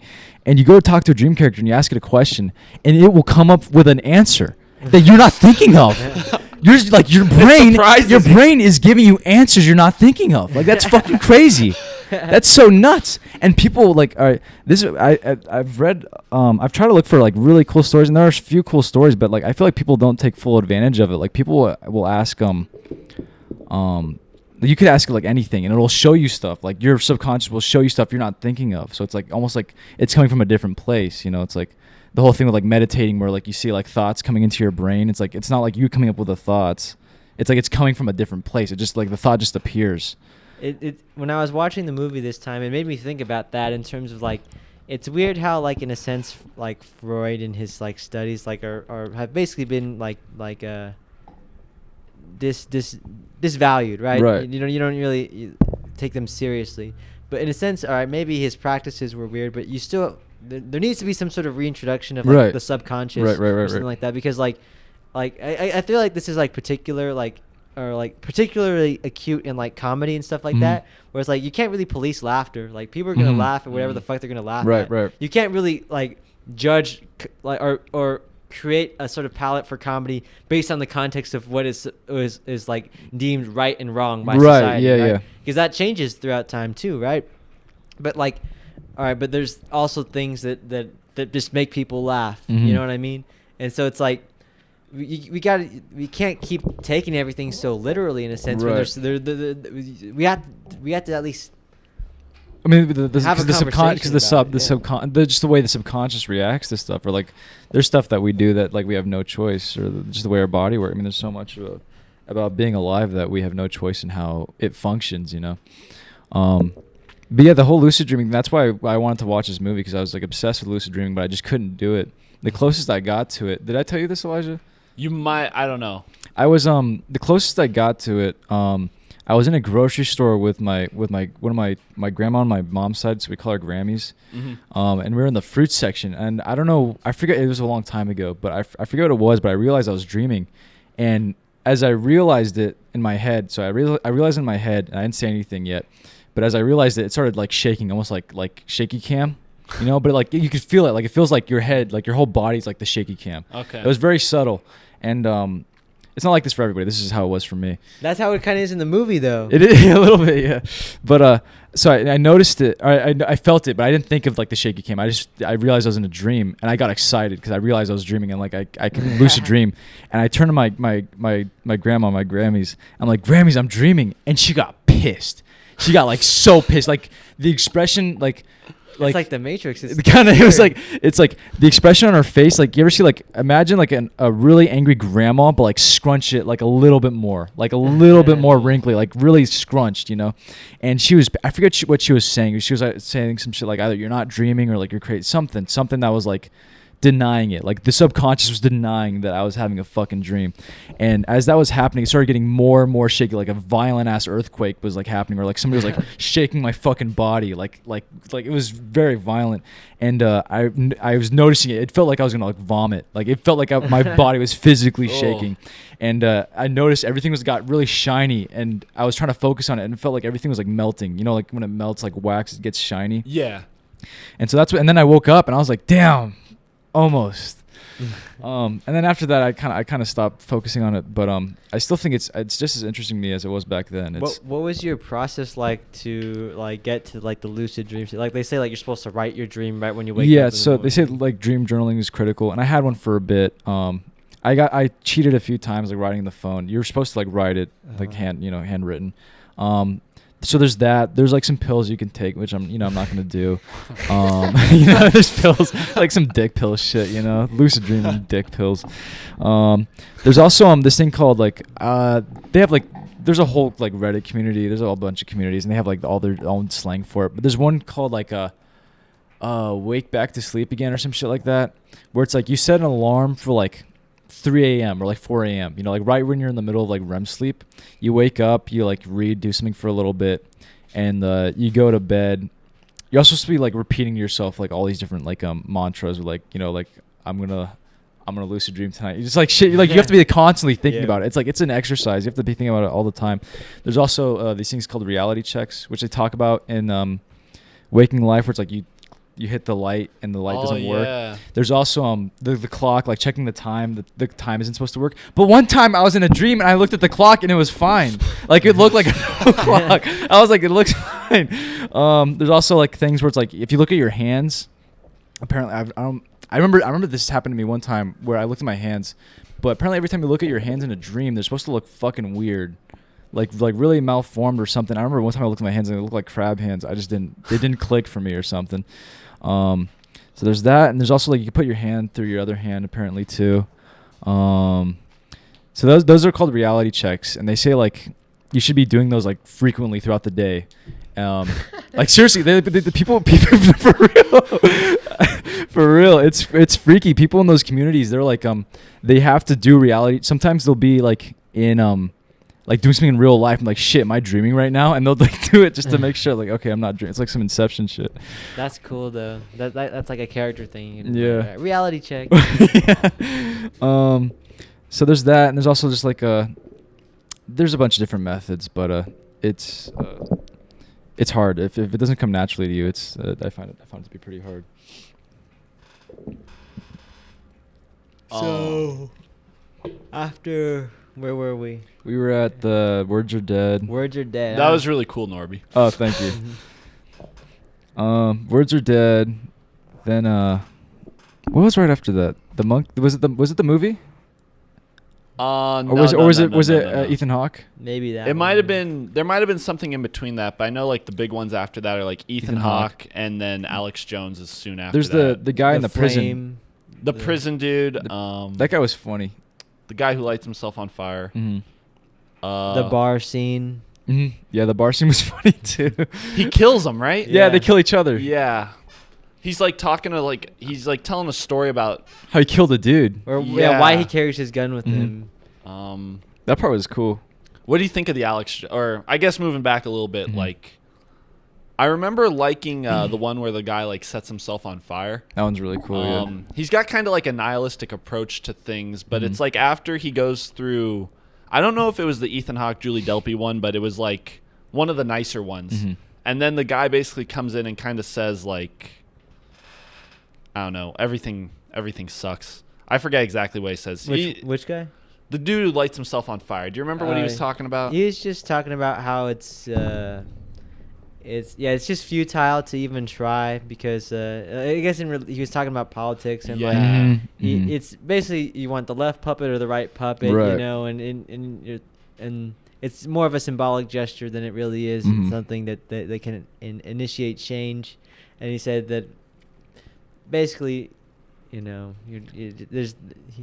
there's no escape, and Mhm. he killed himself. Yeah. What's that one thing he says before he lights himself on fire? He's like, "Oh." This is my confession. No, he's like let my like unheard voice be heard or some shit. Yeah, like that was pretty cool. Hardcore. He says something in there about the media where it's like the media isn't there to Oh, the media isn't there to tell you the way the world is. The media is there to have you accept it. Yeah, Yeah. And that was pretty interesting. That makes me think of like political channels like Fox or CNN, especially like Fox and CNN, kind of where it's like just like it makes me think of like the different viewpoints that like people might watch it from, where it's like, I guess if you're like hardcore into that side of the aisle or whatever, I wouldn't say it's like you're buying into that, but it's like you just like agree with what they're saying. But then it really makes you think of what it is on like a larger scale. It's a little. I think it's. I feel like I don't know how the news. I was fucking 1 year old when the movie came out, but I feel like news back then was at least a little bit more like. It seemed more reputable back then. Now it seems more like a fucking football game. Yeah, like there's it's the colors are insane. Like it looks. Literally every inch of the frame, there's some sort of information that's being relayed. It's retarded. It's like I look at the news. I'm like, this just looks like fucking. This looks like a joke. Like it just looks like a joke. I can't take it seriously. It's like those DVDs that have like the crazy ass main menus. Yeah. But it's also almost like, and I'm sure to some extent it was like that back then. But it's very like MTV, not MTV, but like. I don't know, kind of like dramatic, like with like almost like a parody of its own self sometimes, where very cutthroat, very like, everyone's like very upset, exaggerated. You can tell. Yeah. It's a lot more obvious now. Like that. Like news is very cash grabby. Feels very performative. Yeah, it's like reality TV. Yeah. It's. I don't know. I don't know like how many Americans actually like buy it. You know, like the news. I don't know if there's any statistics on that. A lot of old people do. A lot of old people do. I think a lot of people watch watch the news like seriously, very but it's like influenced by it. I think it's just our generation grew up like watching. It's like how crazy it's become. We just watched. Did you guys used to watch CNN Student News? Of course. I think so. We watched like a recent episode, like one that came out like yesterday. Is Carla Zeus He's still a thing. Oh yeah, his teeth are white as fuck. He has the whitest teeth. Same haircut. But it's weird because it's all COVID shit now that they're showing. So it's like, it feels almost tainted. It's weird. I was looking at like the Apple TV Plus catalog, and that's weird too because that feels like a parody of a streaming service. Like right. All of the titles and covers and the actual shows and movies they have on there, it feels like the movie. Like if you're watching a movie, that's the movie that would be on that the characters are watching. There's a lot of stuff about that, like it's weird. Like we were kind of saying before, that like stuff that feels like a very current that's in the movie, but in a sense some of it feels like almost like a warning or like something that's supposed to wake you up, and then like you realize that like in a sense that's what we're living in, what they were kind of talking about, right? Like, or at least then maybe it might have been easy to like have an actual debate about it, where it's like you can't even really debate it at this point of like certain things are so obvious and blatant of like, you know, I was thinking about this a little bit of tangent, but I was thinking about the Spotify Wrapped, and I remember the day that it happened, you know, in the chat we all said it was fun. Were we shitting on it at all? Yeah, we were making fun of it a little bit. But then we kind of did it for ourselves. But at the same the thing, we still embraced it. We still took part in it. And the weird thing about the Spotify Wrapped is that like it's like Spotify like shoving it in your face that like they're tracking your data and all that. Like that's what all the companies are doing, right? But it's like fuck, they made it in a way that made us like celebrating it. We're enjoying that, like they know what we listen to, assholes, and what our tendencies are and all how that manipulative. Shit. But then on top of that, they make you. Not only do they want you to know that, but they make it so... They want you to embrace it. They want you to share it. You know right, what I mean? Right. Imagine the millions of dollars of free advertising they get from everyone posting their Spotify on Instagram, Wrapped. dude. Yeah, you know all the people who feel left out. For real. There's so many people who feel like post about feeling left out, and they just like, I'm gonna post my Apple Music. Not just that too, but then it's almost like very suggestive in the way that's like, fuck, I didn't know that. This is your top 5 artists, right? It almost makes you want to curate yourself. You can't even whatever illusion of free will there is, you know, is even gets farther removed from the fact it's like certain things they remind you of. Certain, I don't know, but okay, shoot, just let it out. No, let it out. It makes like I feel like I talked to you guys about this, but me and John like had like a discussion about this, because you know how there's like your top 5 artists, your top 5 songs, and then you see like your top 5 artists and top 5 songs, and some of them like it makes sense because like you like that artist, you listen to him a lot, like it would probably make sense that Kanye West is within your top 5 just because you love him and you're gonna like listen to his music. Hey, like, shout out Donda 2 is on the way. It's Fuck coming yeah. out soon. Donda 2. Yeah, Donda 2. He's working on Donda 2 right now as we speak. It's called Donda 2. for now. For now. Okay. But like, there's that part of it where like, you kind of like, that's gonna be in there. Mhm. But there's part of it too where it's like, they want you to quantify like an emotion. You know? What do you mean? It's funny that they had the thing too. It's like the auras, like this is your Oh aura. yeah, that shit was so stupid. Sorry. It's like it makes you need to have like a ranking Yeah. of what you like Ugh. and how you feel about it, and it makes you like essentially more like a statistic. You yourself are the brand that Mhm. you need to curate to 'Cause become better. I know I saw it with mine. My top 5 songs were not the songs that I personally liked that much, or they were good songs, but like emotionally, it wasn't like I They- wouldn't say it's like my song of 2021. Yeah. They weren't the songs that changed or that were influential to your year, but they just so happened to be And then present there. what goes along with that is like people posting that on their Instagram, and then other people seeing that, and just kind of it makes them think like, oh, this is that person's number one song. This is that person's number one Right, song. right. I need to have my own number one song, and it makes you think in that way when it like really shouldn't be that way. Even like talking about movies, and like it makes me think it's like they're trying to make your personal life like a Watch Mojo episode. Right. Yeah. So like, oh yeah. And it's like that's Your not life a lot. that's not good. Like Why isn't it good? why isn't it good? Because like Wait. I feel like you kind of All have right, wait. It's midnight. It's Kate's birthday. oh Say happy birthday real quick. yeah Let's go go. Happy- Let's go. We'll be right back for We'll be like the back. 3 people.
He's really excited for me to watch it. You should be. It's a great film. I haven't seen it, but Landscape Suicide reminded me of the premise a little bit. You gotta check So, out Close Up.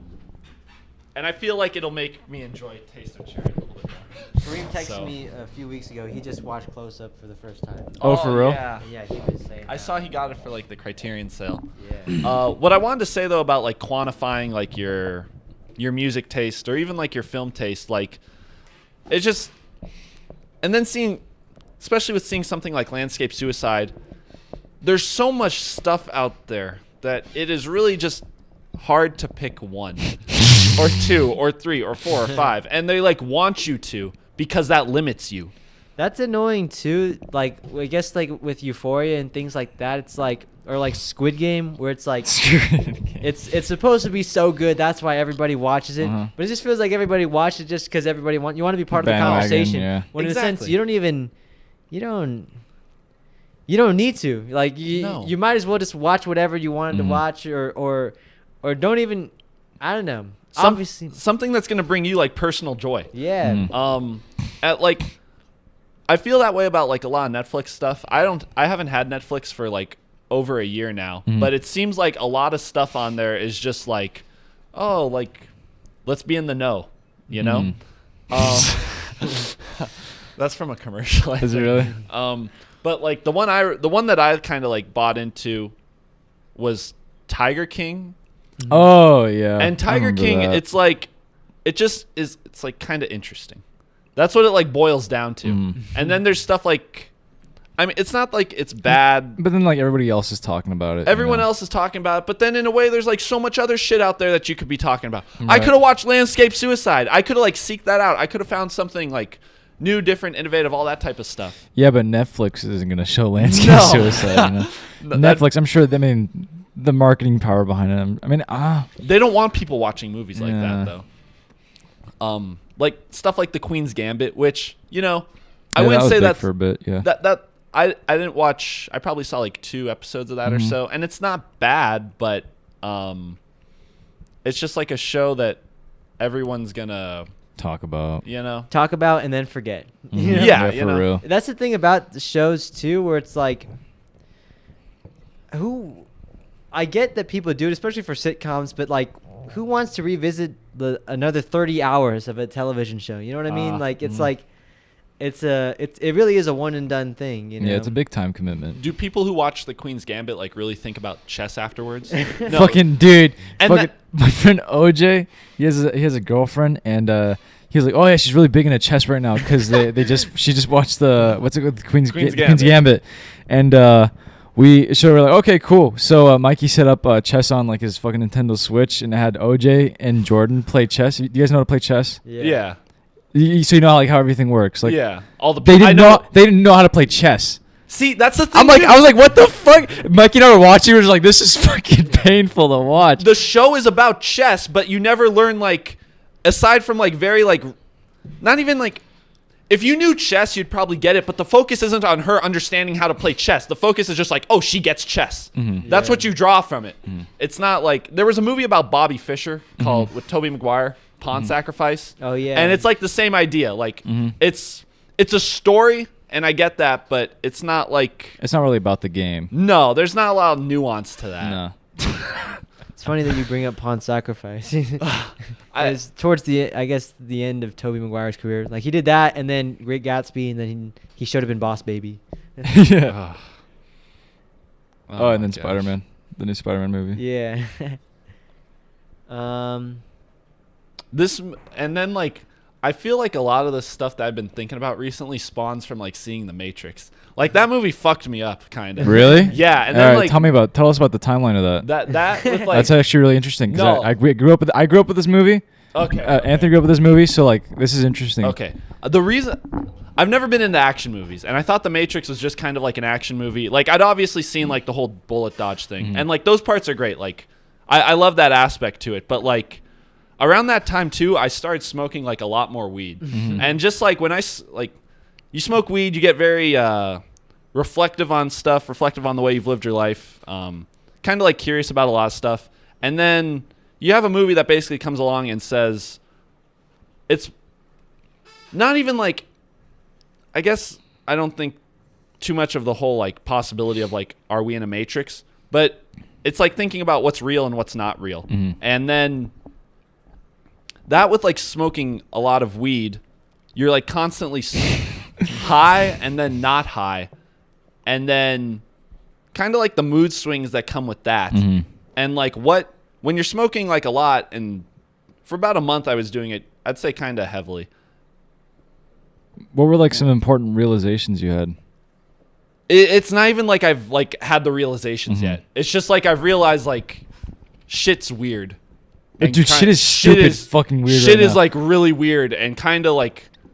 Have you? I remember there was one podcast we had over the summer, Mhm. and I think you asked like, "Are you mad about the world right now?" Yeah, what's essentially. yeah, you're what, asking- what are you guys mad about? I was thinking about that the other day, too. I'm like, fuck, I'm mad now. And- I'm mad. yeah, I remember back then you said you weren't that mad. Yeah. And now recently, like, Anthony's kind of mad. And I remember I wasn't that mad either, and then I saw the fucking Matrix. Okay, but have you thought I got about red pill. have you thought about the thing I said about Queen Scotzi? When I was talking about that thing, I was relating it to the Matrix because the thing about the Matrix. So there was people who came out and they said, okay, so like what they're doing to the human beings in the Matrix is they're using them like the battery, like Yeah. they had the battery scene, but that's not how the body works. Like we don't produce power like that.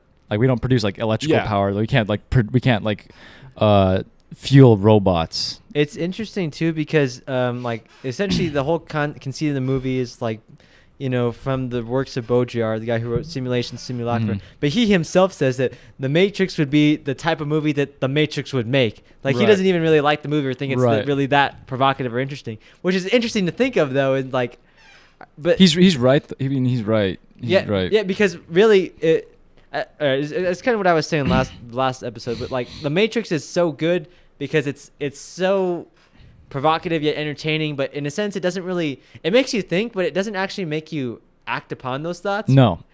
Whereas like that's what like the actual goal of like what a Matrix is supposed to do, right? You're supposed to wake up, right? You don't really wake up. You're just like you're having a bad dream. It feels Right. like more where it's like you're having a lucid dream, but it's like halfway lucid where it's like, all right, now I know I'm dreaming, but like I can't control my body Yeah. in the dream. You know what I mean? I'm like it's like The Matrix is literally just like taking the red pill and that's it. Like it's just like you just have information. yeah, now. you literally took the red Yeah. pill, but you didn't get out of the pod. Right. Yeah. You you're just still like, in you're the fucking pod. Yeah. The credits is like you just opened your eyes. You know. It's like you learned all the bad shit, and now you gotta deal with it. Right. You just gotta live But with with it. Koyaanisqatsi, so I was thinking about.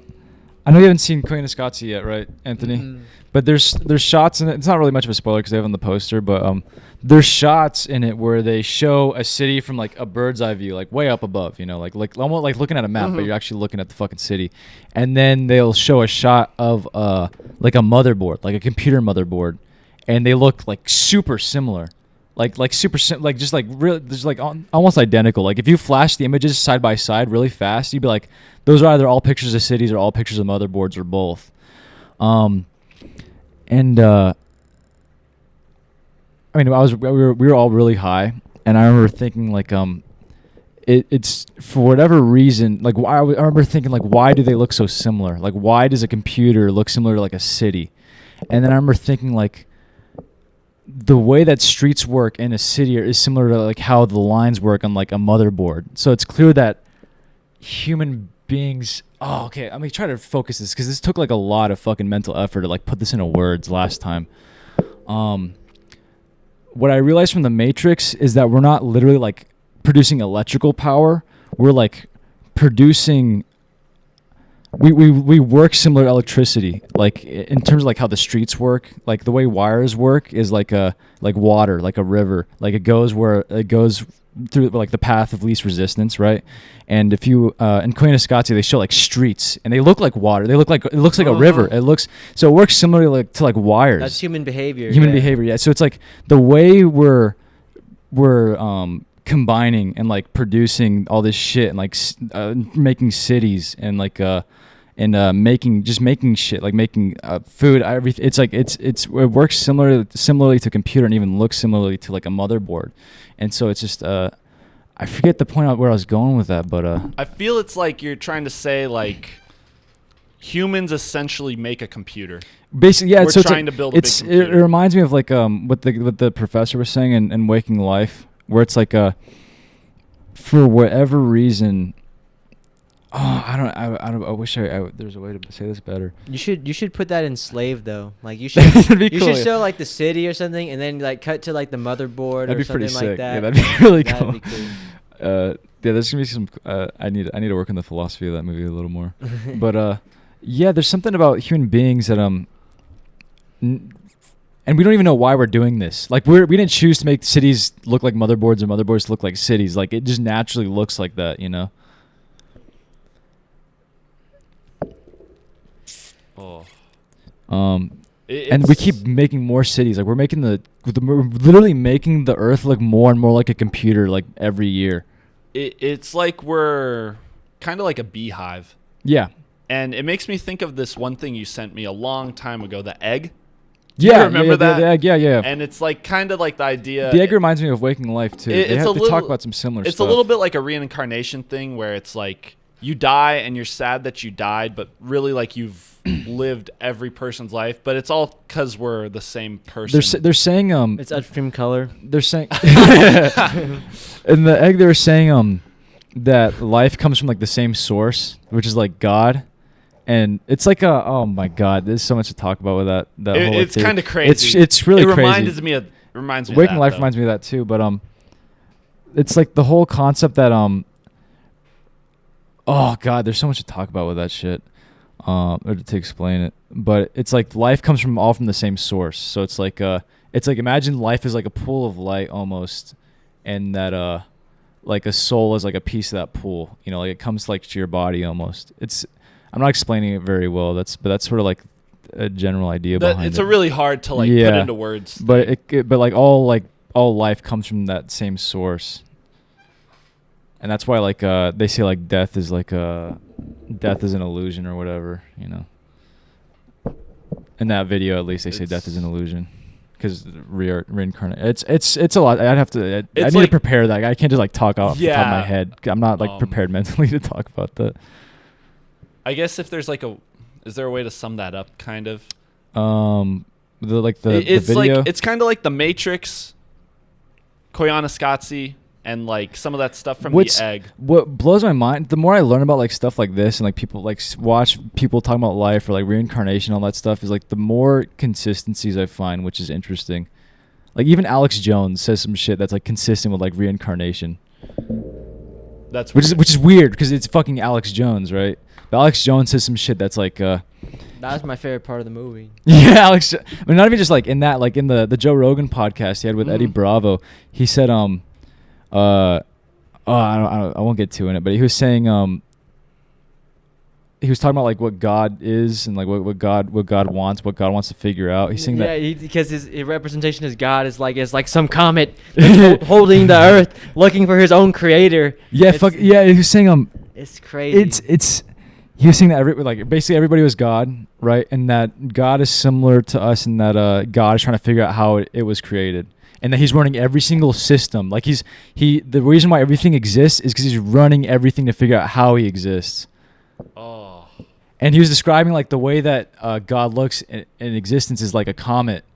And I remember thinking about that, but a comet also looks like a sperm, and like a sperm is like going to impregnate something. And it's like there's so many fucking layers to it. In a sense too, when a comet hits a planet and that sort of explosion, you think it's actually the destruction of life, but really through doing that it creates more collision. In I a didn't sense, think about that. That's beautiful. More life in physics is just collision, and collision at the highest scale is what created us, right? And it's like if you zoom out, it's like a Mandelbrot.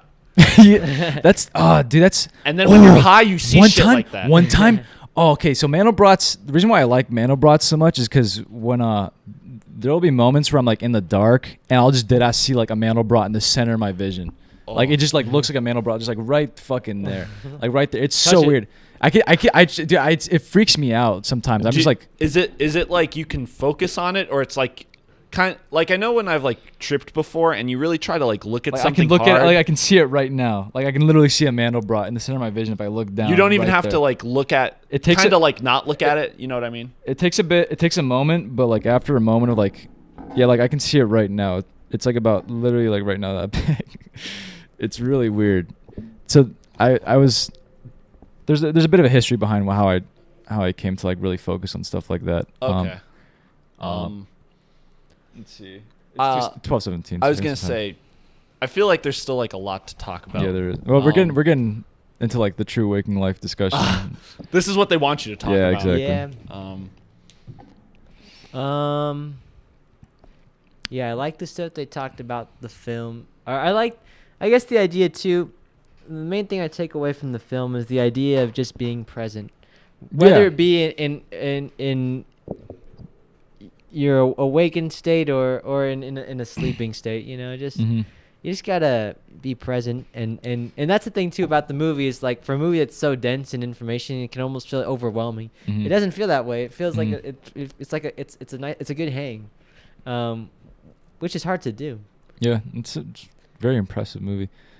What'd you guys think of the guy who was almost like he was talking to like this he almost sounds like a crackhead.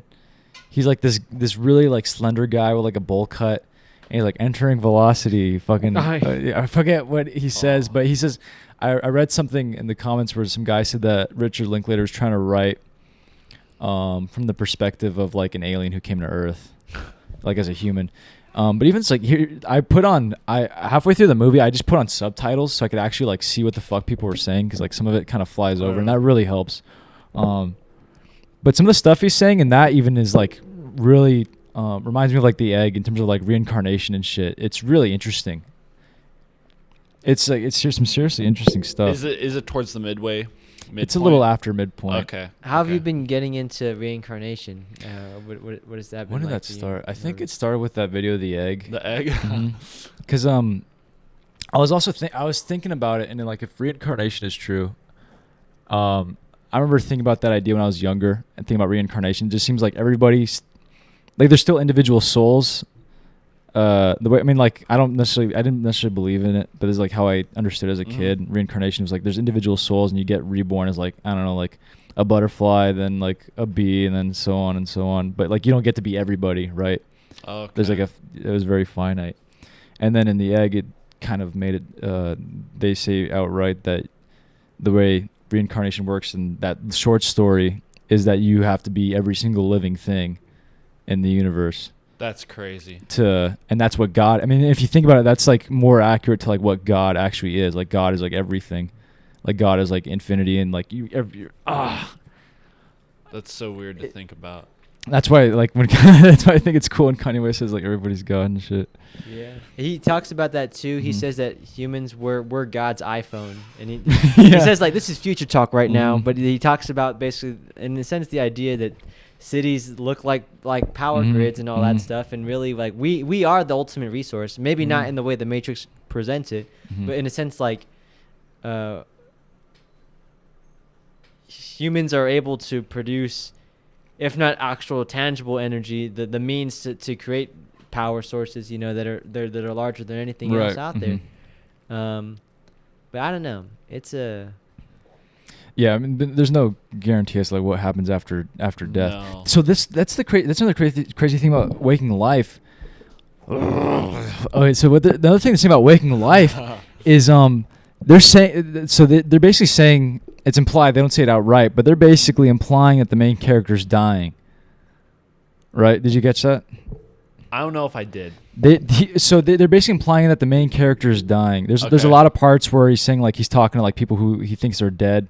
There's that one part where Richard Linklater's saying like he visited the land of the dead, and like they smell like they're dead. Like he was talking to his dead dog. He was talking to like this old famous lady who was dead, and like she her breath smelled, or like she vomited and it smelled like dead people breath or vomit, whatever it was. And so he was saying that there's also a part in the movie where they're saying that just before dying, your brain is like the dream part of your brain is activated. I don't know how true that is because it was said in the movie, but I wouldn't be surprised if that's how it works. And if you're dreaming just before you die, they also say that that could be like infinitely, like, you know, dreams could last who knows how long, the way that time's perceived there. And so that's what they're implying, that's what the main character's going through. He's going through like this lucid dream that he can't wake up from because he's dying. And like at the end, that's why he goes up to the sky, and they're saying that he like moved on from the dream, or they that say his body there's finally. 12 minutes of brain activity once Mhm. all your body shuts down, Mm-hmm. and that's what we're basically supposed to be experiencing Whoa. right Right. there. And so what happens when he goes up to the sky? Who knows if it's like heaven or nothing, right? Who knows? But what I think is so interesting about that like limbo, that literally like lucid dream, like limbo state between life and like the afterlife or death, is that it's literally because it's a lucid dream. I don't know. They presented the lucid dream very like almost like fucking like some Jedi Yoda shit, where it's like they're giving him all this life advice and shit. But realistically, if you're having a lucid dream, you should have like free will over whatever, right? Mm-hmm. And in a way that almost seems like a heaven and a hell. Like it seems like just both. Like you could do whatever you want, but you're trapped in your own mind. It's interesting too, because then it almost makes me think of like the way that movies are all like they present a certain world, certain characters, certain things happen in them. In a sense, if you die and theoretically that does happen, and you're in your own movie, Mhm. like literally you're able Mhm. to witness and ask questions and experience it. That's when you figure out like the actual meaning to life is like right as like Mhm. your life ends, because you're able to like in the lucid dream I always, just like- experience whatever you want. I always like think about how other people would react to that. Like if like the customers I serve were like in the same situation as the main character in like waking life. You know, I'm just trying to imagine how they would react to some shit like that, because it's very dense stuff, you know. I guess I don't know. But it's like everyone kind of thinks they're the main character. Yeah, exactly. And Yeah, very interesting movie. that was like a genuinely great Mhm. great film. Mhm. Great recommendation. The thing the Mandelbrot that just reminded me. Sorry for interrupting. Yeah, you're good. The Mandelbrots. There was one time where I was sleeping in the bed, and for whatever reason, it was really hard for me to breathe. Like my breath was like super short. It felt like I had to like breathe manually. Like I had to think. Like I had to think about breathing like to make it work. But I was trying to sleep, so I can't do both. So I would go to sleep, and I had two separate dreams. The one I remember best, I think I should have written it down. It was stupid that I didn't. The one I remember best right now, I was talking to somebody in some room, and what was it? It was like a voice. It was like a voice or something was talking to me, or I was talking to somebody. But I remember hearing a voice telling me like, "Do you want to see what it's like when you die?" I'm like, "Yes." And it was just me falling through like a Mandelbrot, and it felt fucking incredible. It was really cool. You have a lot to say about this movie. That's, I mean, yeah. Is this like one of your? Would you put this in your top 20? Probably. I need to go back and like make a list. I haven't made like a favorites list in a while, but when I think of like movies that talk about life in a way that like I can really like gets to me, it's like this is definitely like it's in the top like 3 for sure. I think probably like number 1 in terms of like talking about life. Like most movies, like they'll show you like how life. This is like a movie where like they're talking about life in a way that's like very respectable, in my opinion. It's a good movie. It was. Yeah, I like this movie. I got to use the restroom again. What time is it? It is 12:26. All right. Could we get into the recommendations for next Yeah. time? Oh yeah. I almost forgot about that. I'll be right back. For sure.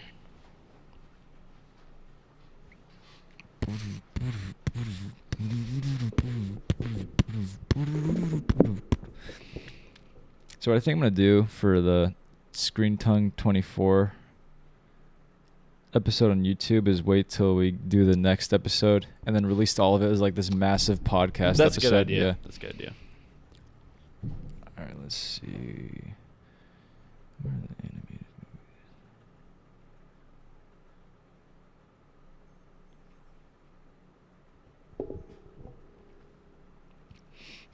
movies?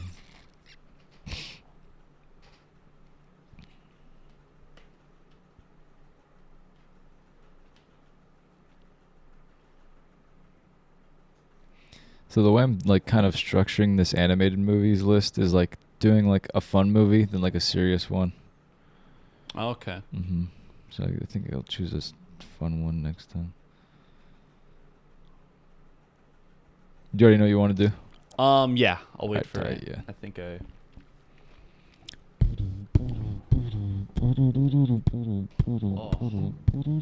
Yeah, I'm gonna check out Waking Life again. Yeah, I almost feel like I think I need to like go back and like seriously like write down everything they say. Because I mean, those are all like smart people. I mean, like Alex Jones is like questionable at moments, but I mean he says some stuff that's interesting. But those are all smart people, you know, and they say some very interesting stuff and stuff that like never once felt in the movie like I was being betrayed, you know. All this stuff they talk about never feels like inconsistent with like the reality I'm living in today, which is pretty incredible. It's very universal. Yeah. It's crazy how it's just so. It has to be like a life project kind of. It makes so much sense. Yeah, you can't just like do this in like a year or two. You This can't- takes like so much. It's the quality and the dialogue and just like I mean, I need to. I mean, obviously you need to understand. Like I need to understand. Like it almost feels like. It was something he was obviously thinking about a lot, but like the people that he got to like play the parts and stuff, he was like drawing from them a little bit too. Oh yeah. Where it's like, all right, you're about to have the conversation of your life. Right. And Even there's that one part in the movie where it's like I'm in this dream, but it's like no dream's ever been like this. Like this is the dream. This is the dream. Like that's so sick. That made me think of you too, because we kind of say like this is the kids movie. yeah. This is the dream. This is the dream movie. This is the dream movie. people would say it's like Inception or something, but like No, I think this Waking like Life is blows like it, the dream movie. like I mean, they're very different types of movies. They are. Very different. They're going like, for Inception's different still things. pretty good, but Waking Life is like Very philosophical. a lot more philosophical. I really appreciate it for that. Richard Linklater too. I want to learn more about him. Mm-hmm. Because all his movies have like incredible dialogue. Yeah. It's crazy. I was watching Slacker. Mhm. I didn't get through it. I watched like the first half hour, Mhm. but there's like Yeah, the dialogue's pretty damn good. the characters right. in there almost feel like they could be like a Waking Life character, just like less exaggerated. Slacker almost feels like Waking Life, just like IRL. just not crazy, Yeah. you know. Like there's that one dude who's kind of just he's like a conspiracy theorist for back then, Mhm. and he follows the one guy to like the frat house, Yeah, and he's yeah. just talking about crazy shit Yeah, going yeah. on, and it's like one of those things where it's like, yeah, I see it's like definitely distinctly this director's style, but it's amazing. Mhm. It's like what you love about him. Yeah, yeah, exactly. And then Dazed and Confused is kind of like that too, but it's like everyone's like chilled out about life. It's very fun. It's just like Yeah, it's like yeah. we're taking a moment from like philosophy to like just like have fun. You know? Yeah, it's like Friday smoke night, some you know? weed, Yeah. you know? And then I saw Before Sunrise a long time ago, Mhm. but there's definitely like some philosophical conversations in there. Yeah. If not about life, about like romance and stuff. Yeah, yeah. And then he makes movies like School of Rock, Yeah. you know? Badass. I want to give like talking about it makes me want to revisit it again. Mhm. And I don't really know if there's like anything I dislike about this movie. Me neither. I don't want to say it's like a perfect or like I perfect. or definitely anything, recommend but- watching it with subtitles. Yeah, that'd be a good idea. Yeah, That'd be a just good because idea. you really, I should have done it from the beginning, but definitely want to go back and like just really assess the movie. I would probably give it like a 10 out of 10. on my Wow! scale. Holy Yeah. shit, Yeah, that's impressive. yeah, it's a pretty. It's You an know what? impressive Yeah, that's movie. true. That's a good point. It's like what more could you want from a movie in a way? It shows you like a really unique visuals Mhm. mixed with like very well thought out like Mm-hmm. ideas about life and dreams and all that stuff. Like everything. And it's captivating. It's never Mhm. boring. Mm-hmm. It's funny. It's a little funny too. Mhm. Mission accomplished. You Yeah, know? literally mission. You know? Yeah, it's.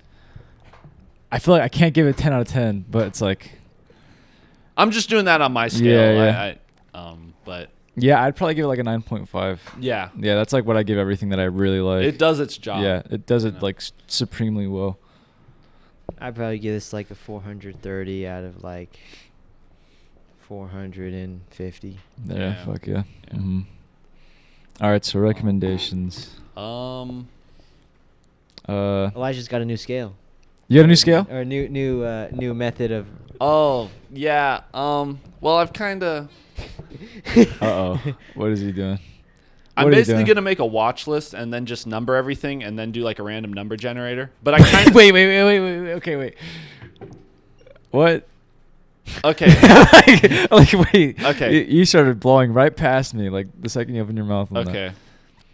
You gotta. So you gotta. see this, Uh. and then just random number generate whatever movie, and then Oh. because I want to okay, see for all the recommendation. Okay, watch Gotcha. like see them for the first time or either watch them again. Okay, gotcha. And I don't know if I'm going to do that for this episode because I've kind of started to lean more towards one. But Mhm. I'll see what I'll You'll consider the. I'll entertain myself and see what would have happened. So if you get okay, All right, who wants to go first? I kind of I gotta see if mine is available. Oh, gotcha. But if you got one, Elijah. okay.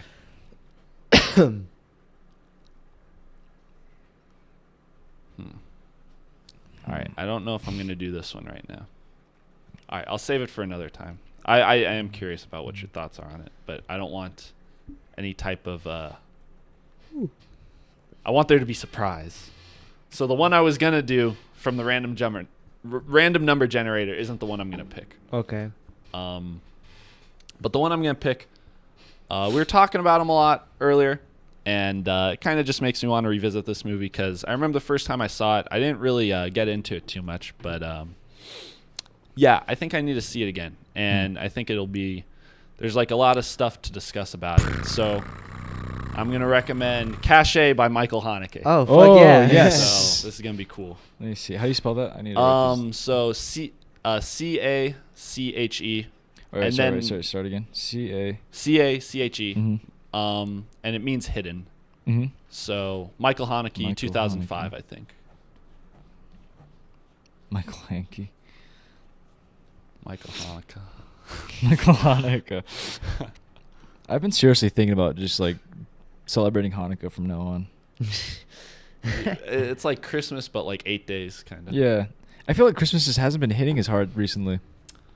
You need something to shake things up. Yeah, for real. Hanukkah. I need Hanukkah. Let's see. Animated. All right. Well, I know which one I'm gonna pick. Go for it. It's do you guys know the artist Robert Crumb? Oh yeah.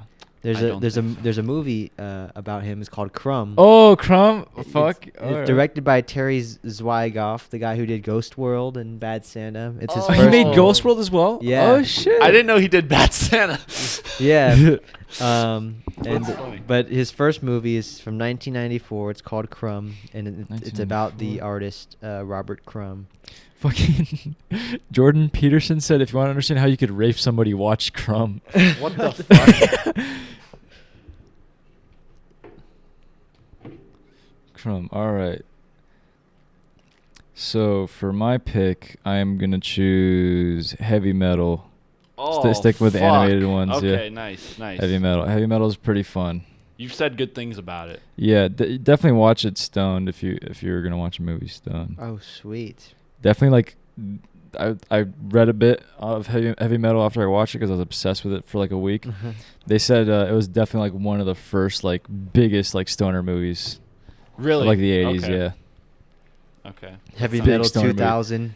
Don't watch. Yeah, don't watch the 2000. But just looking I heard at the terrible animation, things it of the looks 2000 cringe. ones. Yeah, the 2000 one looks terrible. Do you have a picture of it? Oh, Or just I look got at it. look at the animation from the first one and how just badass that looks, and then look at this 2001. It looks like it was made in 2000. That's not a compliment. Do you guys know what heavy metal's about? No. Okay, don't look No. into it at all. I had no Okay. idea Okay. what. I just knew of it from the South Park parody video, but I had no idea what the fuck this movie was about. Oh gosh.